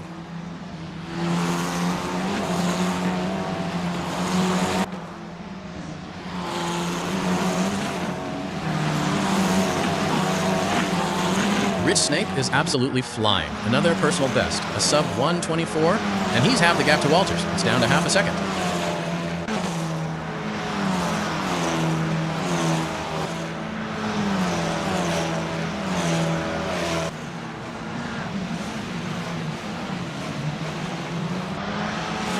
Snape is holding steady, at half a second back, matching Walters blow for blow as they navigate this lap. He's stalking him.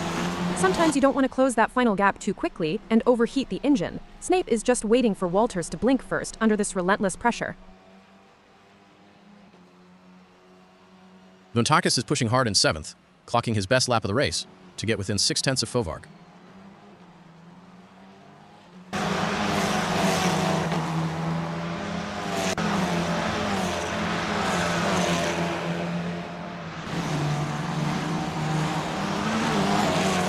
Vontakis is really finding some pace here. He's clawed back another 0.2. Fovarg is going to have to get defensive very soon if he can't find a response. Walters is desperately trying to hold on to 4th, but Snape is looming large in the mirrors, just 0.6 behind. Nigel's lost a bit of pace relative to his best, and that's all the invitation a driver like Snape needs to start sniffing around for a move. Lindo is in a bit of a no man's land in 10th, with a massive 14-second cushion back to Wallstrom in P11.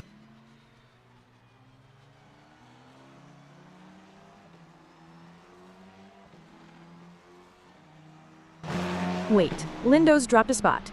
Wallstrom has somehow erased that entire 14-second gap, and they're side by side. Jimmy must have had a major incident.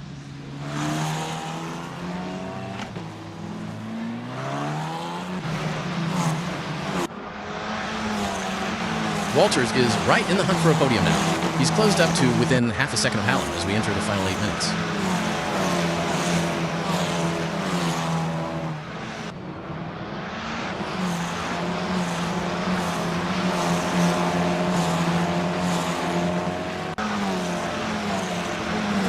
Hallam has managed to edge away slightly, stretching that gap back out to 0.7 over Walters. That's smart driving from Jareth. He's probably prioritizing his exits to make sure Nigel doesn't get a run on him down the straights. Sabo is sitting in 9th, but he's got a massive 24-second gap to bridge if he wants to catch Stokes in 8th.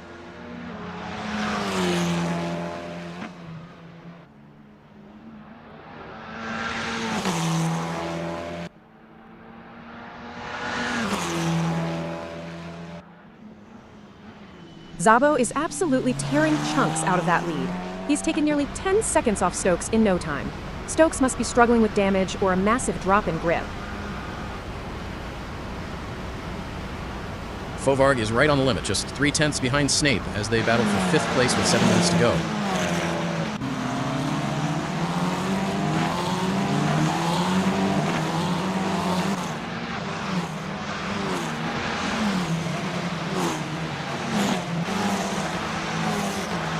Fovarg is right in the slipstream now. 1/10 of a second. He's going to be having a look down the inside any moment now.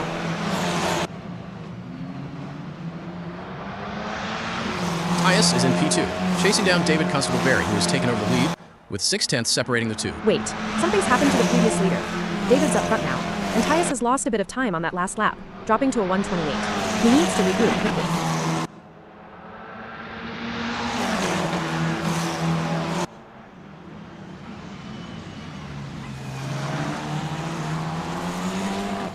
David Constable-Berry is under massive pressure in the lead. Tyus right on his bumper, only 0.1 of a second behind.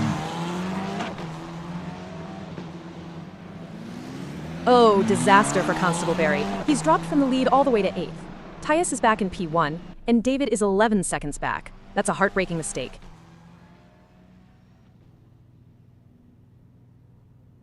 Jimmy Lindo is languishing in 12th after a nightmare 3-minute lap, trailing Kosick by over 45 seconds. That lap time tells the whole story. Whatever happened to him earlier has completely derailed his race. At this point, he's just circulating to see the checkered flag.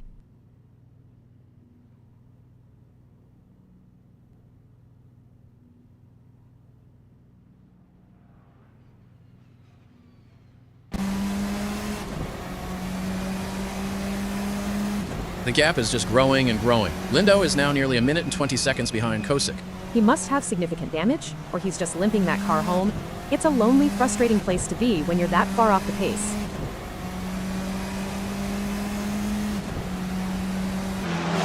Jareth Hallam is in 2nd and putting in his best work of the race, closing to within 0.7 of Tyus as we hit the 5-minute mark.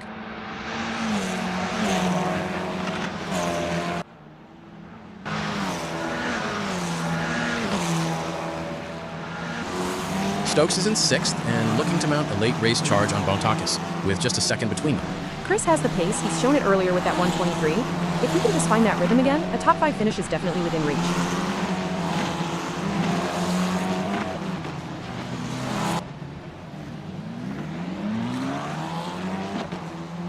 Snape has fallen back to 7th, now trailing Stokes by 2.5 seconds after a slow last lap. He's really lost his momentum there. Dropping into the 28s means he's either made a mistake or those tires have finally given up the ghost.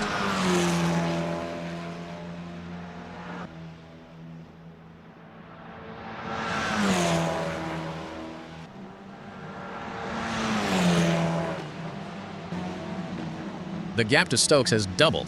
Snape is now over 5 seconds back and looking increasingly vulnerable to the cars behind. Fovarg is right in the slipstream of Walters, stalking that final podium spot with only 0.6 between them.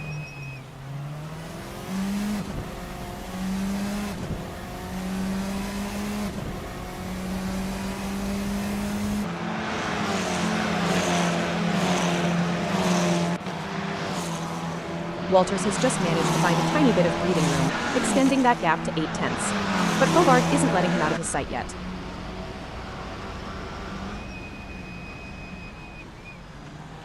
Stokes is on absolute fire, setting his best lap of the race to get within 0.7 of Bontakis. That's a purple sector kind of pace.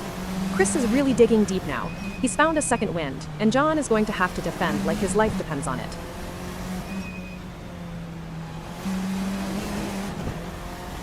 Stokes has done it. He's moved up to 5th, and he's still gaining, now just half a second behind Bontakis, who has also moved up a spot. Wait, something must have happened to the cars ahead for them both to gain a position.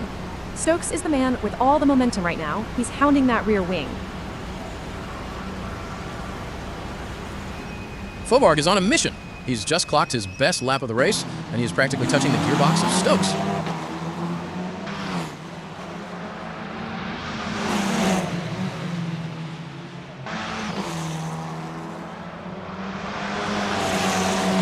Fovarg makes the move. He's up into 5th, and he's already setting his sights on Stokes, who has also gained a position. The battle for the top 5 is heating up.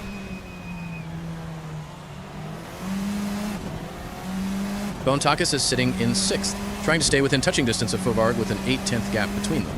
John has the raw speed. He's the only one we've seen dip into the 122s. So if he can just hook up a perfect lap, he'll be right back in this fight for 5th.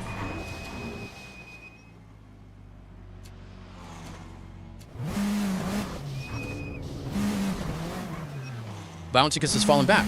He's down to 7th, and that gap to Fovarg has ballooned to nearly 6 seconds. He was pushing so hard to get back into the 122s, he's clearly asked too much of the car.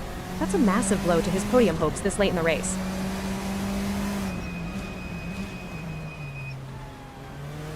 It's getting worse for Bontakis. He's dropped another 2 places to 9th, and is now 12 seconds adrift of Fovarg. This is a total collapse. Once the frustration sets in and you start overdriving to make up for a mistake, it just snowballs. He needs to just settle down and protect what's left of his race.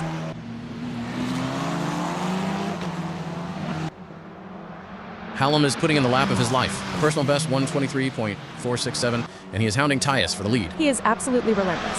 0.6 is nothing at this stage of the race. And you can see Hallam is using every inch of the curbs to keep that pressure on.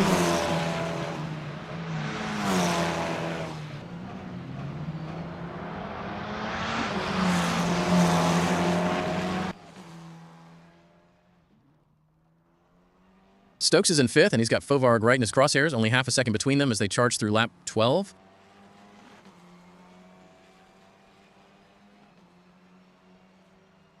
Stokes has lost ground. He's dropped to 6th, and is now nearly 5 seconds behind Fovarg. He must have overcooked it trying to close that last half second. It's so easy to do when you're chasing. You push just a fraction too deep into a braking zone, and suddenly the car's pointing the wrong way.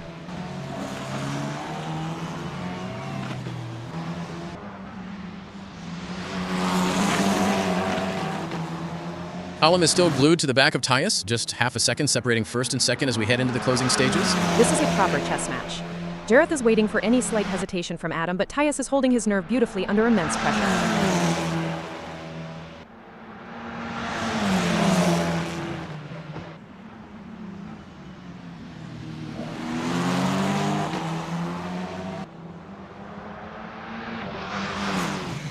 The gap is shrinking. Hallam is now within 0.4 of the lead. He's really putting the squeeze on now. Every time Tyus looks in the mirror, all he's going to see is that nose cone getting closer and closer. Sabo is in 8th and hunting down Buntakis, trailing by just over 2 seconds as he pushes toward the end of the race.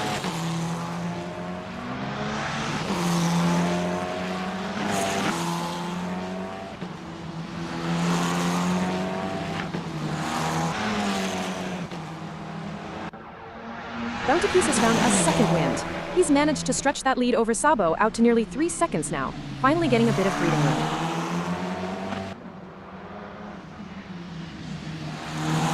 Hallam is absolutely hounding Tyus now, just 3/10 in it as they tear through lap 14. This is nail-biting stuff. One tiny mistake, one missed apex from Tyus, and Hallam is going to pounce. It's all about who blinks first.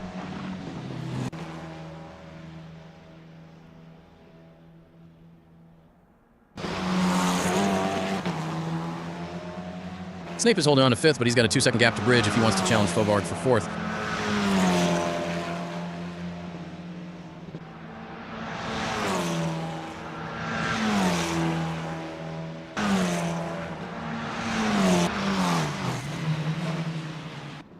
Snape is chipping away at that lead. He's brought the gap to Fauvargue down under 2 seconds. He's finding time in the technical sections. If he keeps this up, we could have a real grandstand finish for 4th place.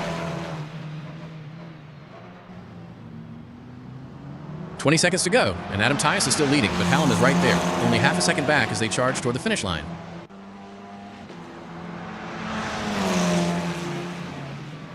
Adam Tyus takes the checkered flag, from 4th on the grid to the top step of the podium. What a sensational drive. He earned every bit of that. To hold off a charge like Hallam's for that many laps with no room for error, that is championship-level composure right there. Jareth Hallam secures 2nd place, a fantastic recovery from 6th on the grid to push the leader all the way to the line. Nigel Walters brings it home for the final podium spot. Starting 8th and finishing 3rd is a massive result for him today.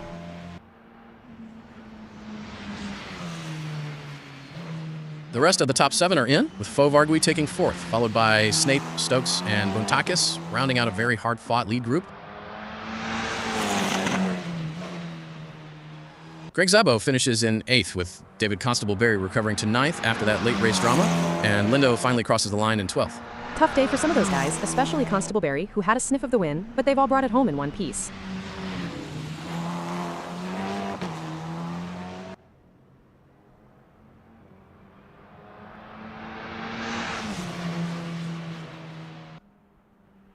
And Daniel Kalexis crosses the line to secure 10th place and a solid points finish for his efforts today.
It's a lovely day for racing here at Adelaide 2011 as we watch these drivers warm up and get ready for the race. This outlap is crucial for setting up the car's systems and getting a feel for the track.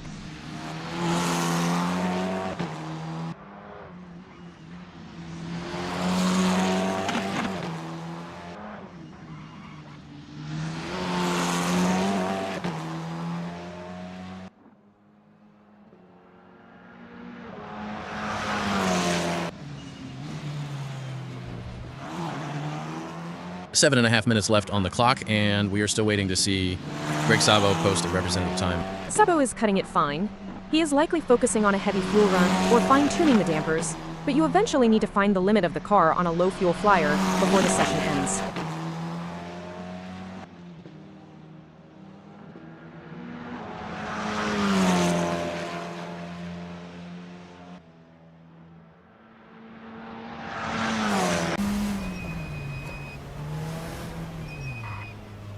Still no time on the board for Robert Cormack, with just over 7 minutes remaining.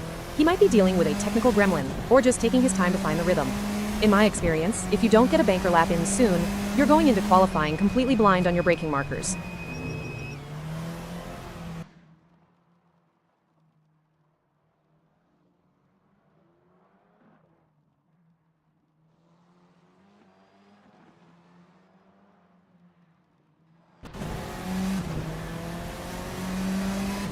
Clock is ticking down toward the 6-minute mark, and Jimmy Lindo is still an unknown quantity on the timing screen.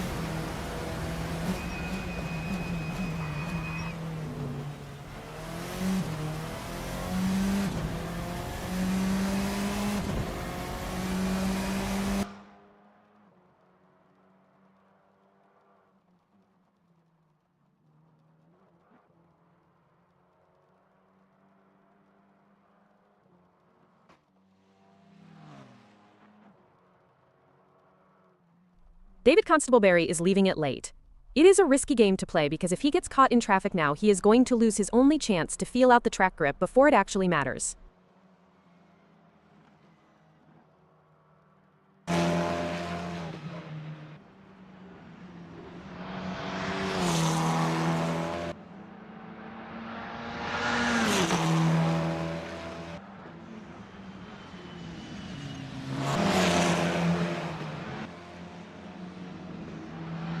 Cormack is still sitting at the bottom of the screens without a time to his name as we dip under 6 minutes. He needs to get a move on. This late in the session, the track surface is usually at its best, and he is just burning daylight sitting in the garage.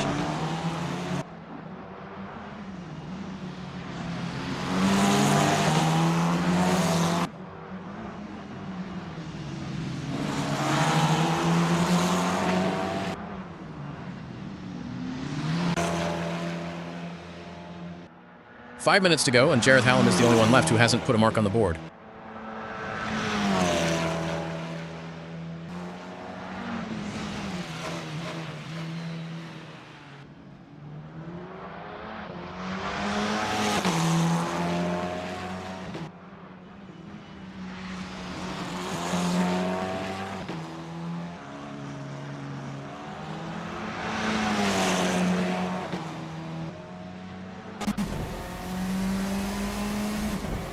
Tyus punches in a 1:23.3, slotting himself right into that P2 spot.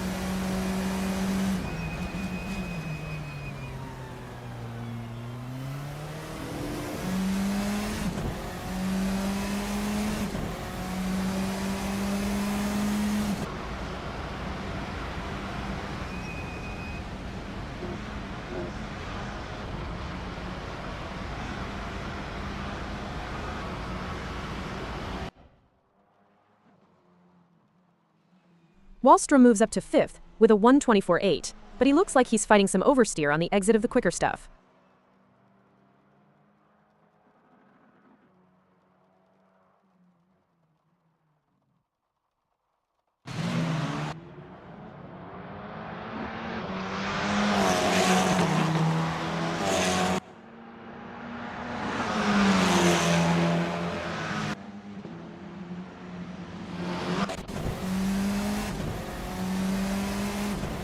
Three and a half minutes left, and the pressure is mounting for Cormack to finally get out there and register a lap.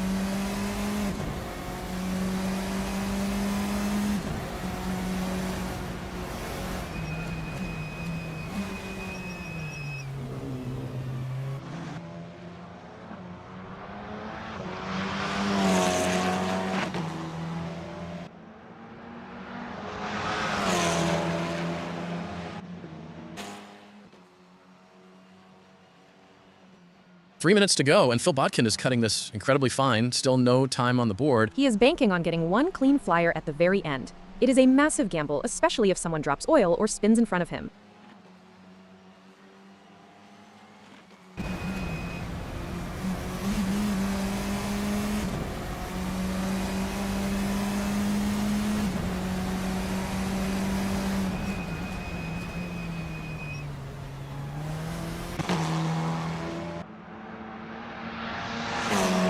Time is rapidly evaporating for Greg Sabo. He has barely 2 minutes left to show us any sort of pace.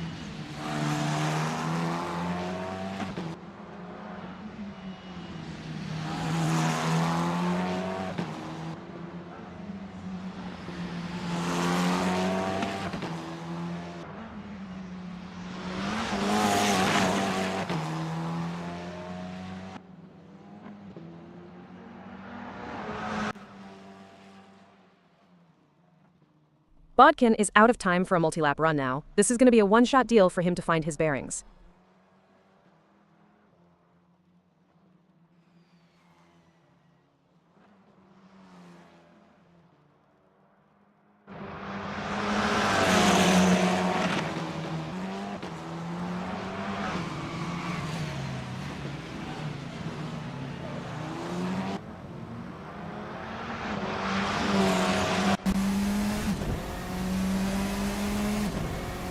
Pelham is really leaving it until the death here.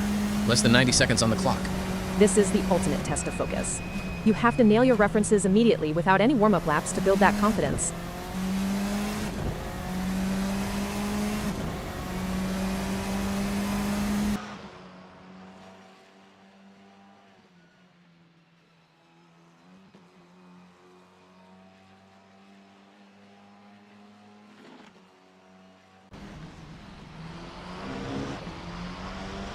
Koshis jumps into P4 with a 1:23.1 just as the session enters its final minute.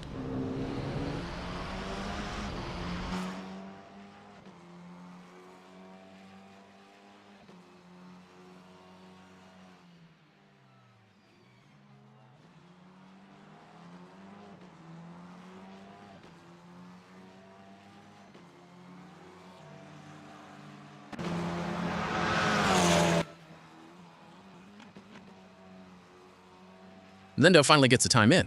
A 1:23.5 puts him 8th on the grid. Not a bad recovery given how long he waited, but he is still 4/10 off Coxies. He will be looking for those small gains in the data tonight.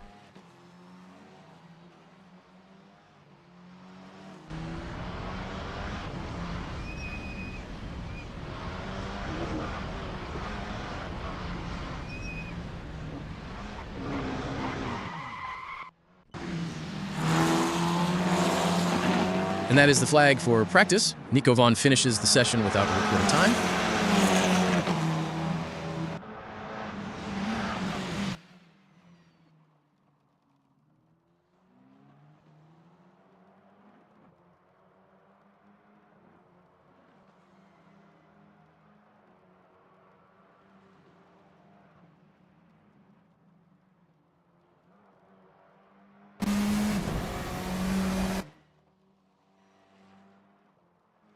Snape threads it through the final sector to clock a 1:23.2, good enough for P7.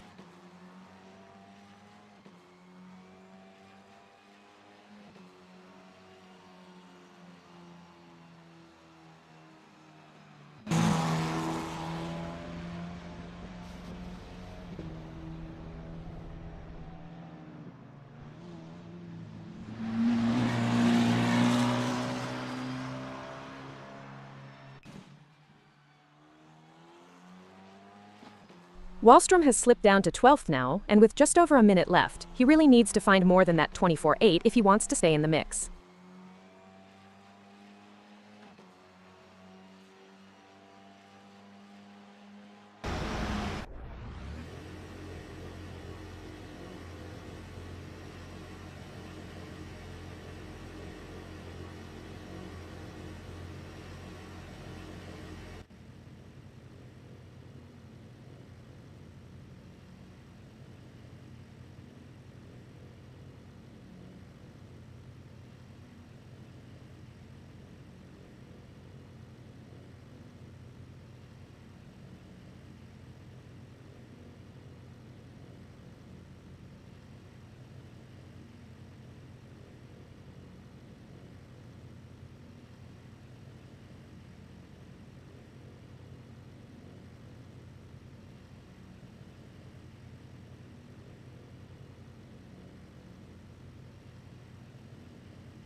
Let's get this qualifying session underway here at Adelaide 2011. We're about to witness some serious heart as they battle it out for a chance at the front of the starting grid. Only 14 seconds ticked off the clock, and Phil Bodkin is still sitting in the garage while the rest of the field scrambles for clean air.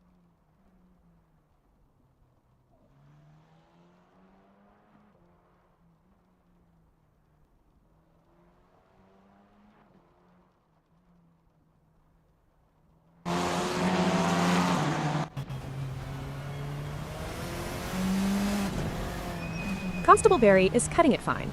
With just over 5 minutes left, he needs to get heat into those tires quickly, or he'll be starting from the back of the grid.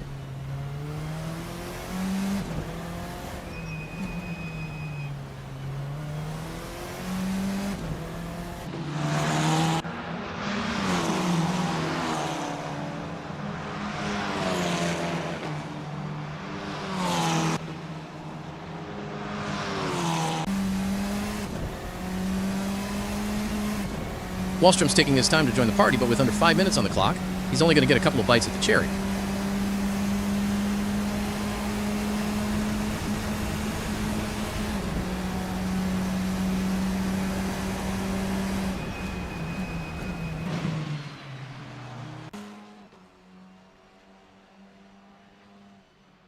Still no time on the board for Phil Bodkin, and the window is closing fast. He's putting a massive amount of pressure on himself now.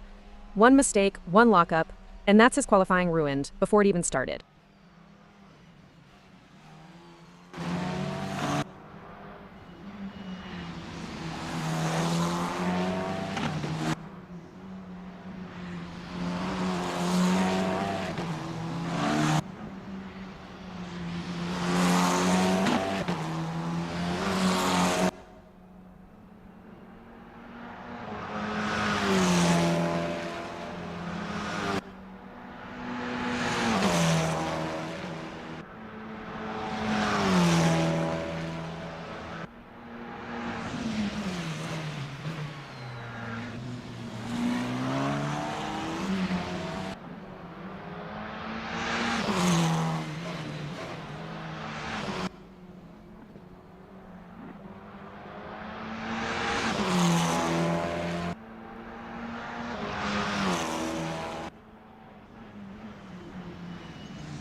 Bodkin finally lights up the timing screen and goes straight to the top with a 1:23.3. He made that look easy considering the pressure, but with 3 minutes left, he's basically handed everyone else a target to aim for.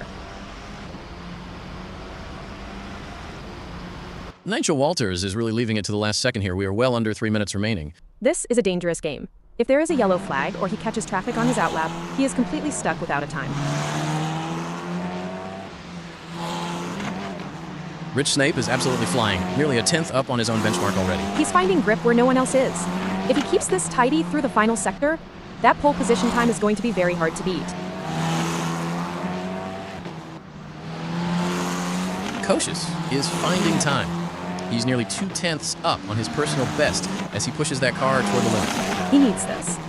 P7 isn't where he wants to be, and that delta shows he's finally getting the tires into the right operating window.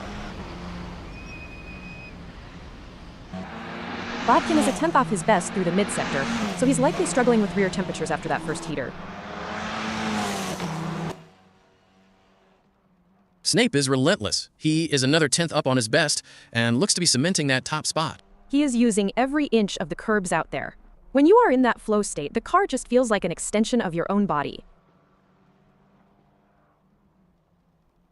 Bodkin storms back to the top of the pile with a blistering 1:22.8. He's right on the ragged edge of what that car can do. Being dead even on his delta now means he's extracted everything from those tires. Check out the delta for Jareth Hallam. He's absolutely carving time out of his previous best, over half a second up. That is a massive gain. He must have found a much better line or finally nailed his braking points. That's going to catapult him up the order if he holds it together. Constable Barry is on an absolute flyer, nearly a full second up on his previous time, which should haul him right out of the basement of the standings. 1 minute to go, and Sten Wallstrom still hasn't posted a time. He is officially in the last chance saloon now.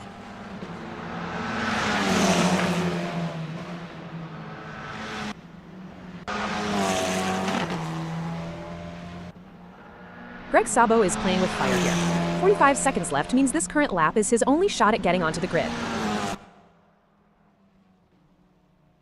Jimmy Lindo is finding huge chunks of time out there, 17 seconds up on a lap that clearly didn't go to plan earlier.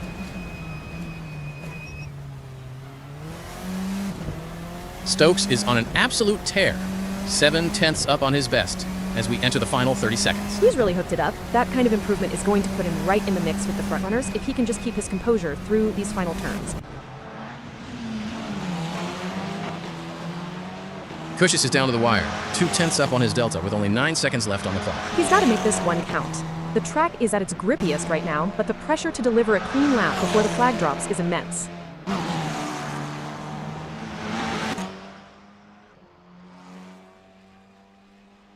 Ben Naden is finding serious pace in the dying seconds, nearly 9/10 faster than his previous best. He's throwing everything at this. That's a massive leap in performance that should see him vault up the order just as the checkered flag comes out.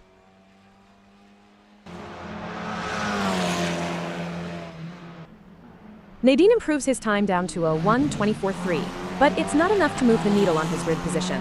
He's still stuck in 14th. Sabo is cutting it incredibly fine. He's got 37 seconds to cross that line and start a flyer, or he'll be watching the start from the back of the pack. Kosas is finding another gear, over 3/10 up as he hammers towards the line with less than a minute to go.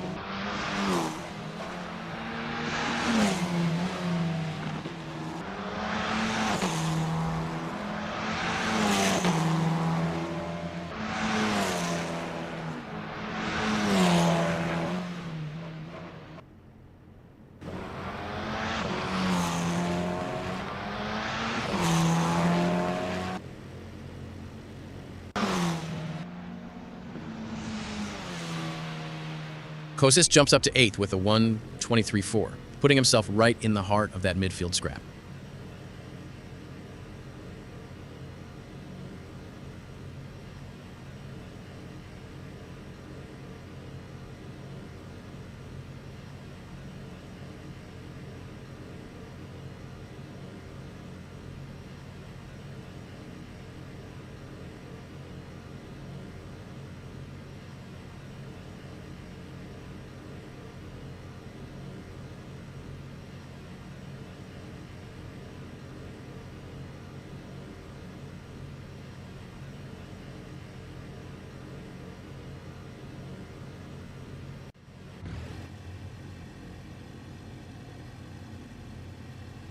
It's a beautifully calm day here at Adelaide 2011, ready to get things underway. The tension's building now. This is going to be another great race. Rich Snape sitting on pole. The Brit has a massive opportunity here to dictate the pace from the standing start. These RSS4 cars are nimble, but Snape needs to get those rear tires up to temperature quickly if he wants to keep that lead into the first corner.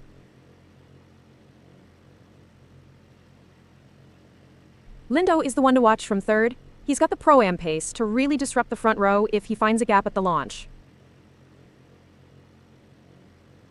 Keep an eye on the second row because Chris Stokes is looming large in P4, and you know a pro driver in that position is looking for blood the second the lights go out.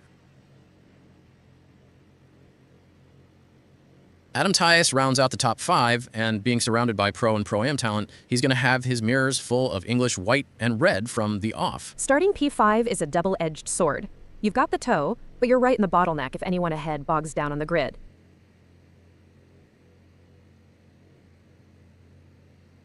Kosic is buried a bit further back than he'd like in 7th, but that Hungarian grit means he'll be looking to make up 3 or 4 places before the first lap is even done. Dominic Fovarg sits in 8th, right in the heart of the mid-pack chaos where races can be won or lost in the first 100 yards. Walters is going to have a face full of gearbox from 9th. In my experience, the start here is all about survival and finding that sliver of clean air. Closing out the top 10, we have Greg Sabo, and he'll be hoping that Italian flair translates into a lightning reaction time when those red lights disappear. John Buntakis starts from 11th, and with 10 cars ahead of him, he's looking at a wall of wings and tires once the clutch drops. It's a tough spot to be in. If you're Buntakis, you're looking for someone to make a mistake ahead of you so you can pick up the pieces while everyone else is bunching up. David Constable Barry is lining up in P12, and he has a mountain to climb if he wants to get that RSS4 back toward the sharp end. He's got the Pro-Am classification, but he's starting deep in the pack. It's so easy to get caught out by a cold tire slide from someone else when you're this far back. Nico Vaughn is way back in 14th, and he's going to need to be incredibly brave on the brakes to make any early progress through this field.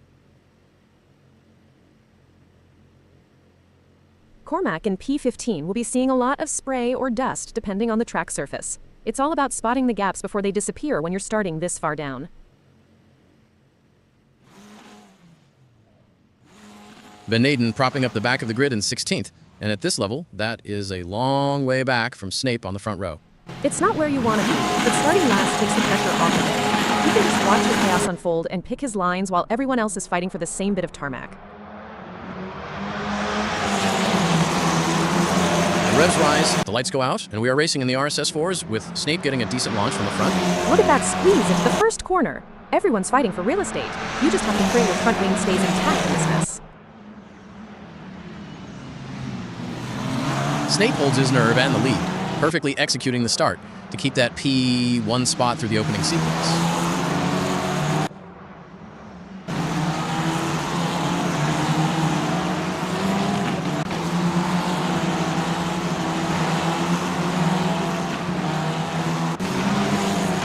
Tough break for Greg Sabo. He's plummeted 3 places already and finds himself down in 13th. He likely got squeezed at the apex or had to lift to avoid a collision. Once you lose that momentum on lap 1, you're just a sitting duck for the cars behind.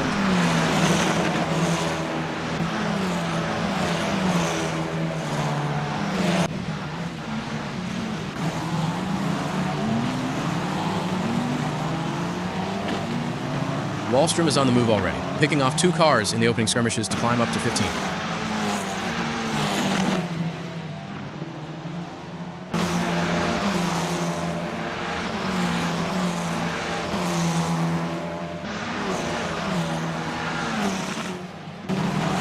Wallstrom is making moves early. He's already sliced through to 15th after starting at the very back. That is exactly what you need to do. While everyone else is being polite, he is just finding the gaps and placing the car where they aren't. Great awareness.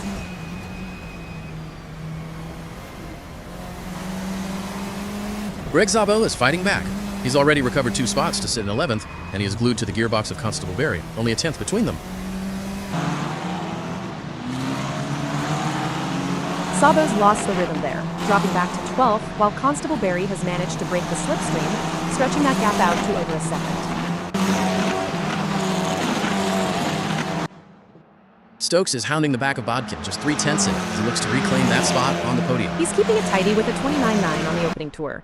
With 17 minutes plus a lap still to go, Stokes knows he doesn't have to rush this, but he's making Bodkin check his mirrors at every single apex.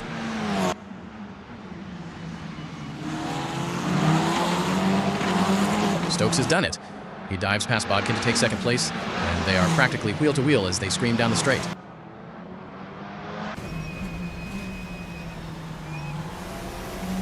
Bounticus is right under the rear wing of Walters here, searching for a way into 7th place. He's finding his feet with a 33.8, and with over 17 minutes on the clock, he's putting Walters under immense pressure early on. This is where you see who cracks first.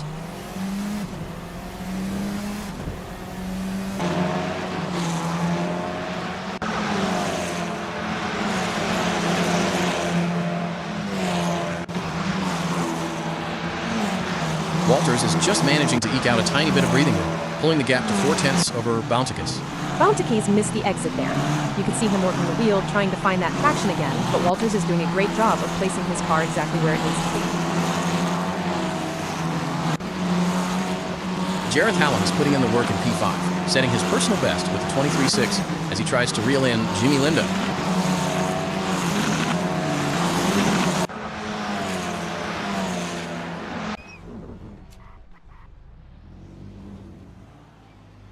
Greg Szabo is breathing down the neck of Ben Nadine, just 4/10 between them as we head into the 16-minute mark. Szabo's a lot faster than that 26.9 suggests. He's being held up by Nadine, and the longer he stays stuck there, the more the leading pack is going to disappear into the distance. Disaster for Greg Sabo. He's plummeted down to 15th, and that gap to Nadine has blown out to nearly 12 seconds. He's definitely had a moment, maybe a spin or a trip through the gravel. To lose 10 seconds in a single sector means he's pointing the wrong way or nursing some damage. Hallam is really finding his groove now, hacking that gap down to 4/10 as he shadows Lindo's every move.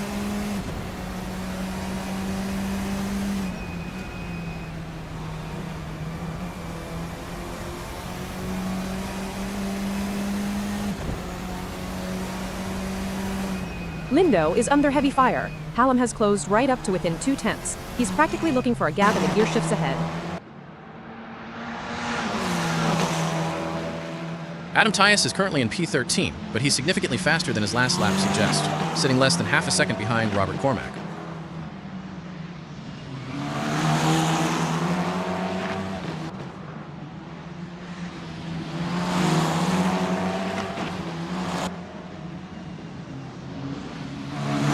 Tyus is getting closer. He's halved that gap to Cormack, and he's now just 2/10 back. He's definitely exploiting the slipstream on these long stretches. If he keeps this up, he'll be making a move before the lap is out. Wait, the positions have flipped. Tyus has made the move, and now it's Robert Cormack in P13, trying to find a way back past. Cormack is glued to him, only a 10th in it. He needs to stay calm and not overcook the tires, trying to get that place back immediately.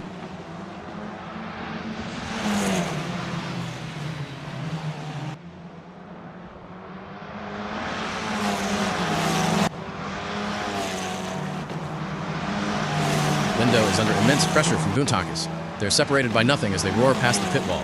Lindo's lap times are consistent, but Buntakis has clearly found something extra. When the gap is 0, it's just a matter of who blinks first under braking.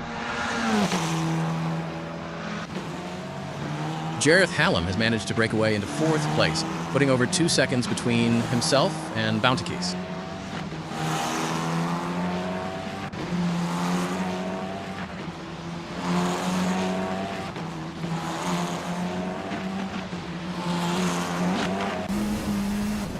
Hallam is really checking out now, stretching that lead over Buntakis to 2.5 seconds. He's finding a rhythm that the guys behind just can't match right now.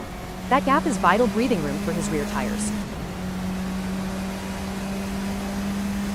Kosick is hovering half a second behind Deal Constable Barry. He's much quicker than that last lap shows, so I expect a move very soon.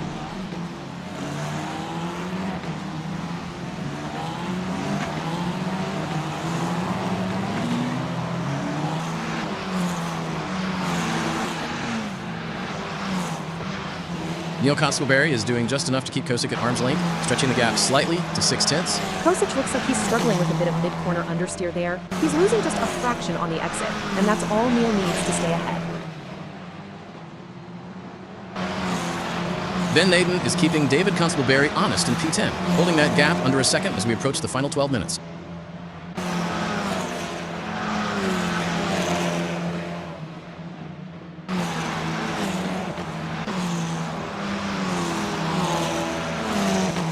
Neil Constable-Barry is on a charge, setting his personal best lap and closing to within 8/10 of Nigel Walters. He's really found his flow now. Nigel is going to have to start defensive line soon if Neil keeps finding time in these technical sections.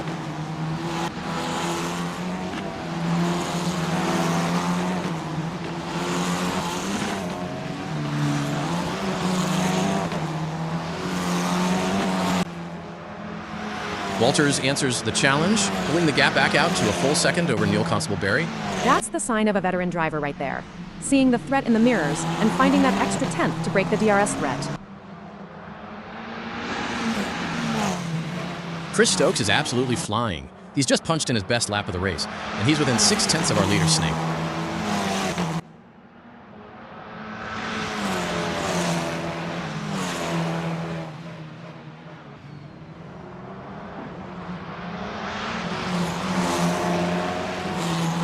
Stokes is chipping away at it. He's gained another 10th on Snake. You can see him really late on the brakes as he tries to force a mistake. Ben Naden has moved up to 9th, and he's keeping the pressure on David Constable-Barry, maintaining a 1-second gap. He's consistent, that's for sure. Setting his best lap just now shows he's not fading as the fuel load drops. David can't afford a single lockup here.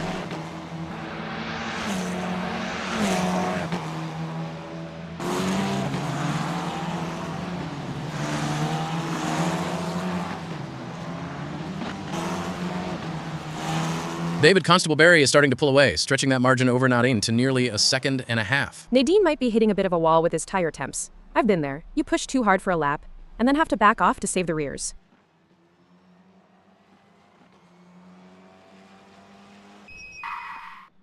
Hey, Sky, you've had your fair share of races with little action. How did you handle the situation back in your racing days? Well, Hal, patience is key in such scenarios. You need to stay focused and be ready to seize any opportunity that comes your way. It's like a game of chess at 200 miles per hour. Bontakis has closed the gap to just half a second behind Jareth Hallam. He's definitely found some extra pace in this middle stint. He's lurking, waiting for Hallam to miss an apex. At this distance, any tiny bobble from Jareth is going to result in Bontakis having a look down the inside.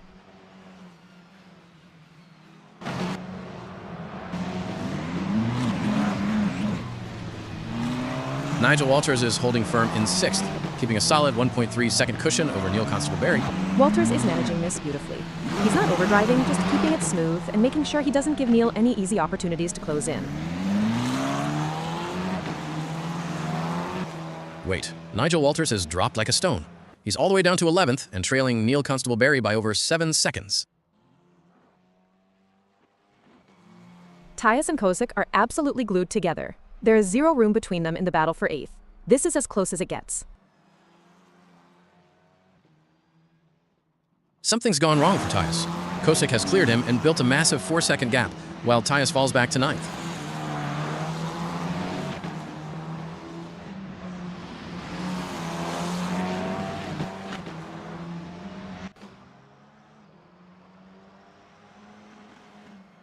Bodkin just set his fastest lap of the race, a 22.9, and he's hauled himself back to within a second of Stokes.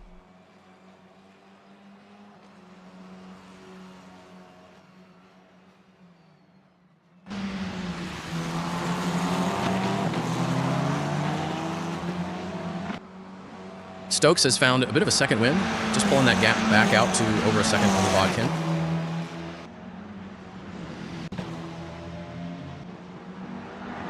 Looks like we've had a few incidents out there. Someone forgot to take their driving lessons. They're making more U-turns than a confused tourist. Hilarious. I think they might need to call their GPS for directions. Maybe it can help them navigate the track. Stokes is all over the back of the leader. He's whittled that gap down to just 4/10 as we head into the final 8 minutes.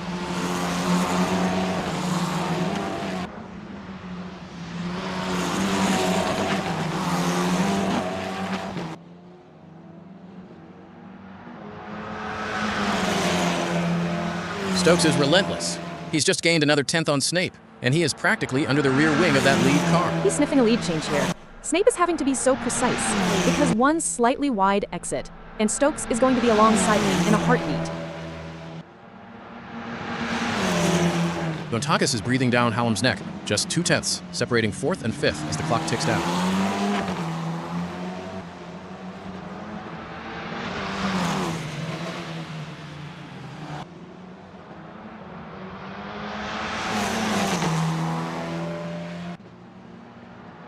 Hallam manages to find a tiny bit of breathing room, doubling the gap to 4/10 as he fights to stay in P4.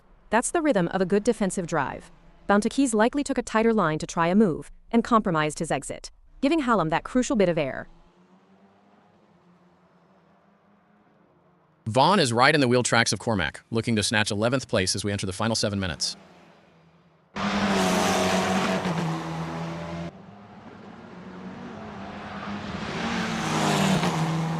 Vaughn makes the move stick.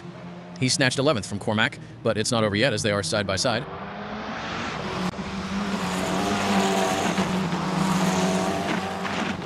Snape has found a bit of an answer there, opening the gap back up to 7/10 over Stokes. Stokes might have pushed those fronts a bit too hard in the previous laps. He's just lost that tiny bit of bite on the turn-in, and Snape is clinical enough to take full advantage.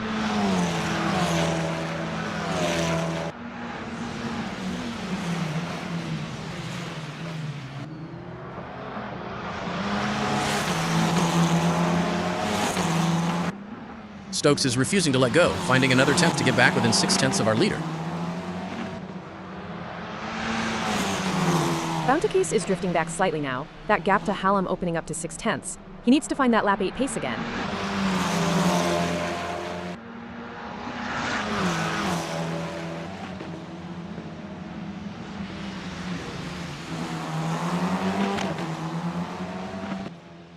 Bontakis claws a 10th back. He's still very much in the fight for 4th as he keeps Hallam honest.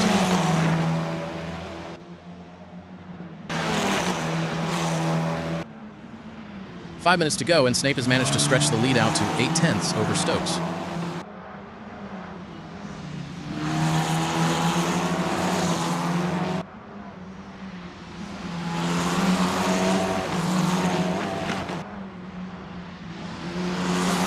Stokes isn't done. He's just found 3/10 from somewhere to close back up to half a second behind Snape.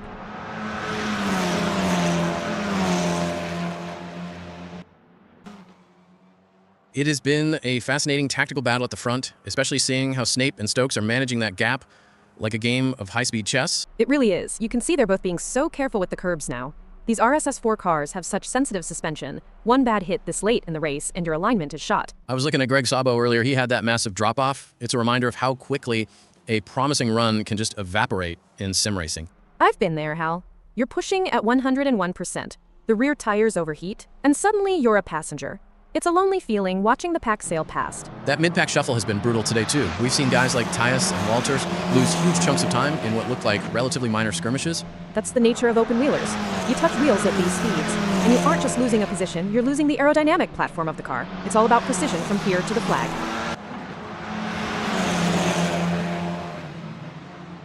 Bontakis is still stalking Hallam, maintaining that 4/10 gap with just 4 minutes and a lap to go. He's keeping the pressure on Jared's gearbox. At this stage of the race, you're hoping the guy ahead makes even a tiny mistake under braking just so you can get a nose in.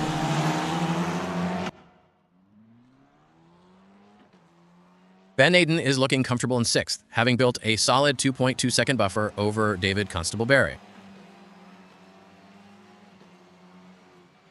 Wait, Ben Aiden has fallen back to 7th. David Constable-Barry has surged past and is now over 6 seconds clear. He must have had a major incident or a huge off. To lose over 8 seconds in that short of a window is massive. He'll be lucky to hold on to P7 at this rate.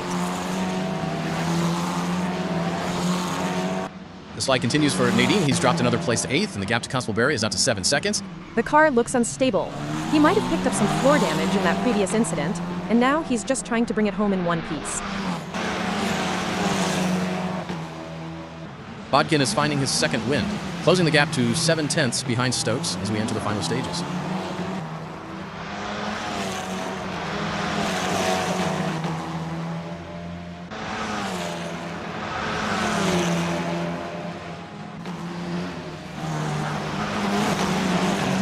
Bodkin is flying. He's absolutely demolished that gap, sitting just 3/10 behind Stokes now. He's definitely looking for a podium upgrade.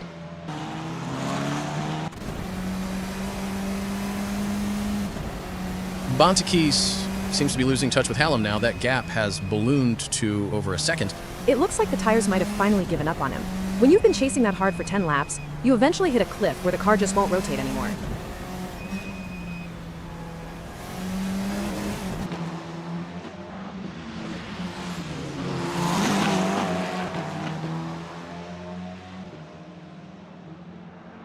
Wait, Bontakis is back in it. He somehow found half a second and is back within 5/10 of Hallam. Bodkin's dropped back over a second from Stokes again. It's like a rubber band between these two, as they push for those final podium spots.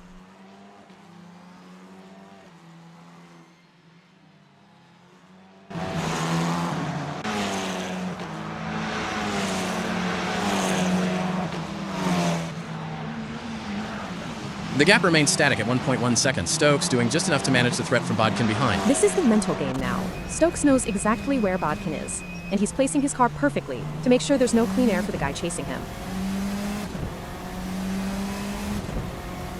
Bontakis is keeping the pressure on Jareth Hallam, maintaining that half-second gap as we reach the sharp end of this race.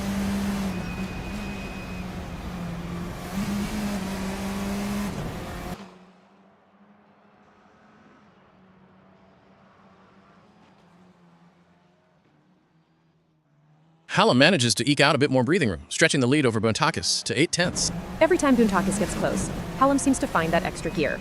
It's exhausting being the hunter when the prey has an answer for every move you make. Bodkin is digging deep despite a slower last lap. He's pulled himself back to within 7/10 of Stokes in second.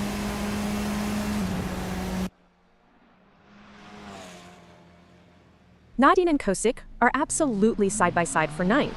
After all those troubles, Nadine is throwing everything at Kosick to salvage a result.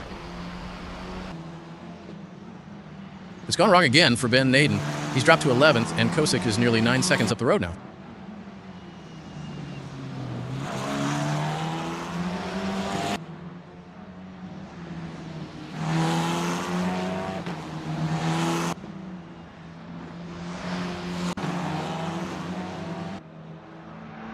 Bodkin is hounding Stokes, just 6/10 in it, as we approach the final moments of this battle. Bodkin's best was a 22.9, so we know he has the pace. He's just looking for that one opening to snatch the second step at the podium.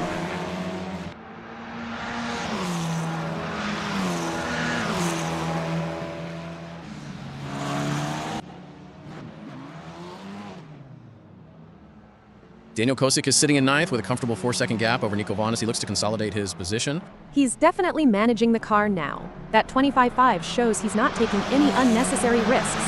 He knows he just needs to keep it on the black stuff to bag these points. Disaster for Kosick.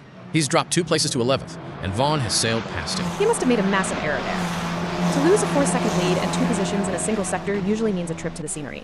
He's lucky to still be within half a second of Nico. Cormac is trying to hunt down a wounded Kosick, trailing by just 8/10 in the fight for 11th. Neither of these two have had the easiest of races, but Cormac smells blood. Kosick will be feeling the pressure after that recent mistake.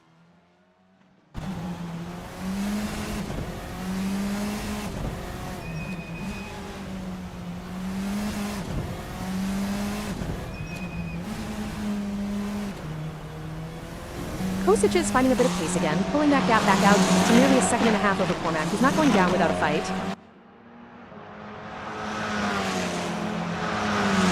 Kosick is back on the tail of Nico Vaughn, closing to within 3/10 despite that horror show on the 36-second lap early. That lap time tells you everything.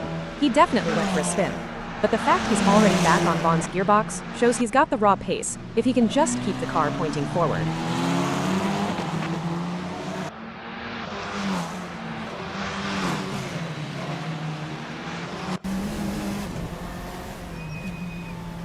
Bodkin is right there, just 3/10 between himself and Stokes as we head into the final stages of this race.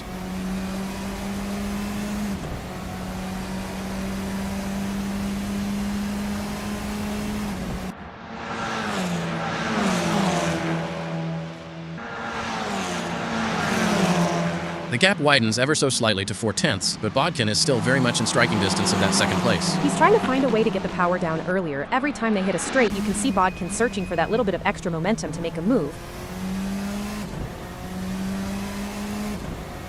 Rich Snape is 20 seconds away from glory, but he can't relax yet, with Chris Stokes still lurking less than a second behind.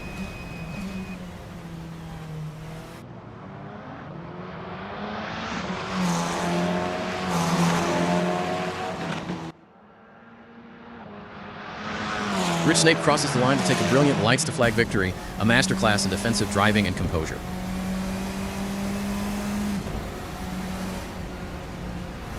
Stokes takes second. A fantastic recovery from P4 on the grid to clinch the second step of the podium. He gave Snape everything he could handle. Phil Bodkin secures the final spot on the podium, bringing it home in third after a hard-fought battle with the leaders. Hallam and Bountakis hold on to 4th and 5th, followed by David Constable-Berry in 6th, while Lindo will be disappointed to drop back to 13th at the flag.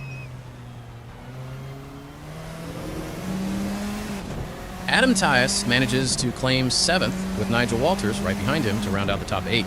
Both those guys had their fair share of drama today. To come through that mid-pack scrap and finish in the points is a solid result. Naden, Vaughn, Kosick, and Cormac crossed the line to complete the top 12 after what has been a chaotic afternoon for all of them. Kosick will be kicking himself for that late error that cost him a higher spot. But that's the brutal reality of RSS4 racing. You pay for every mistake.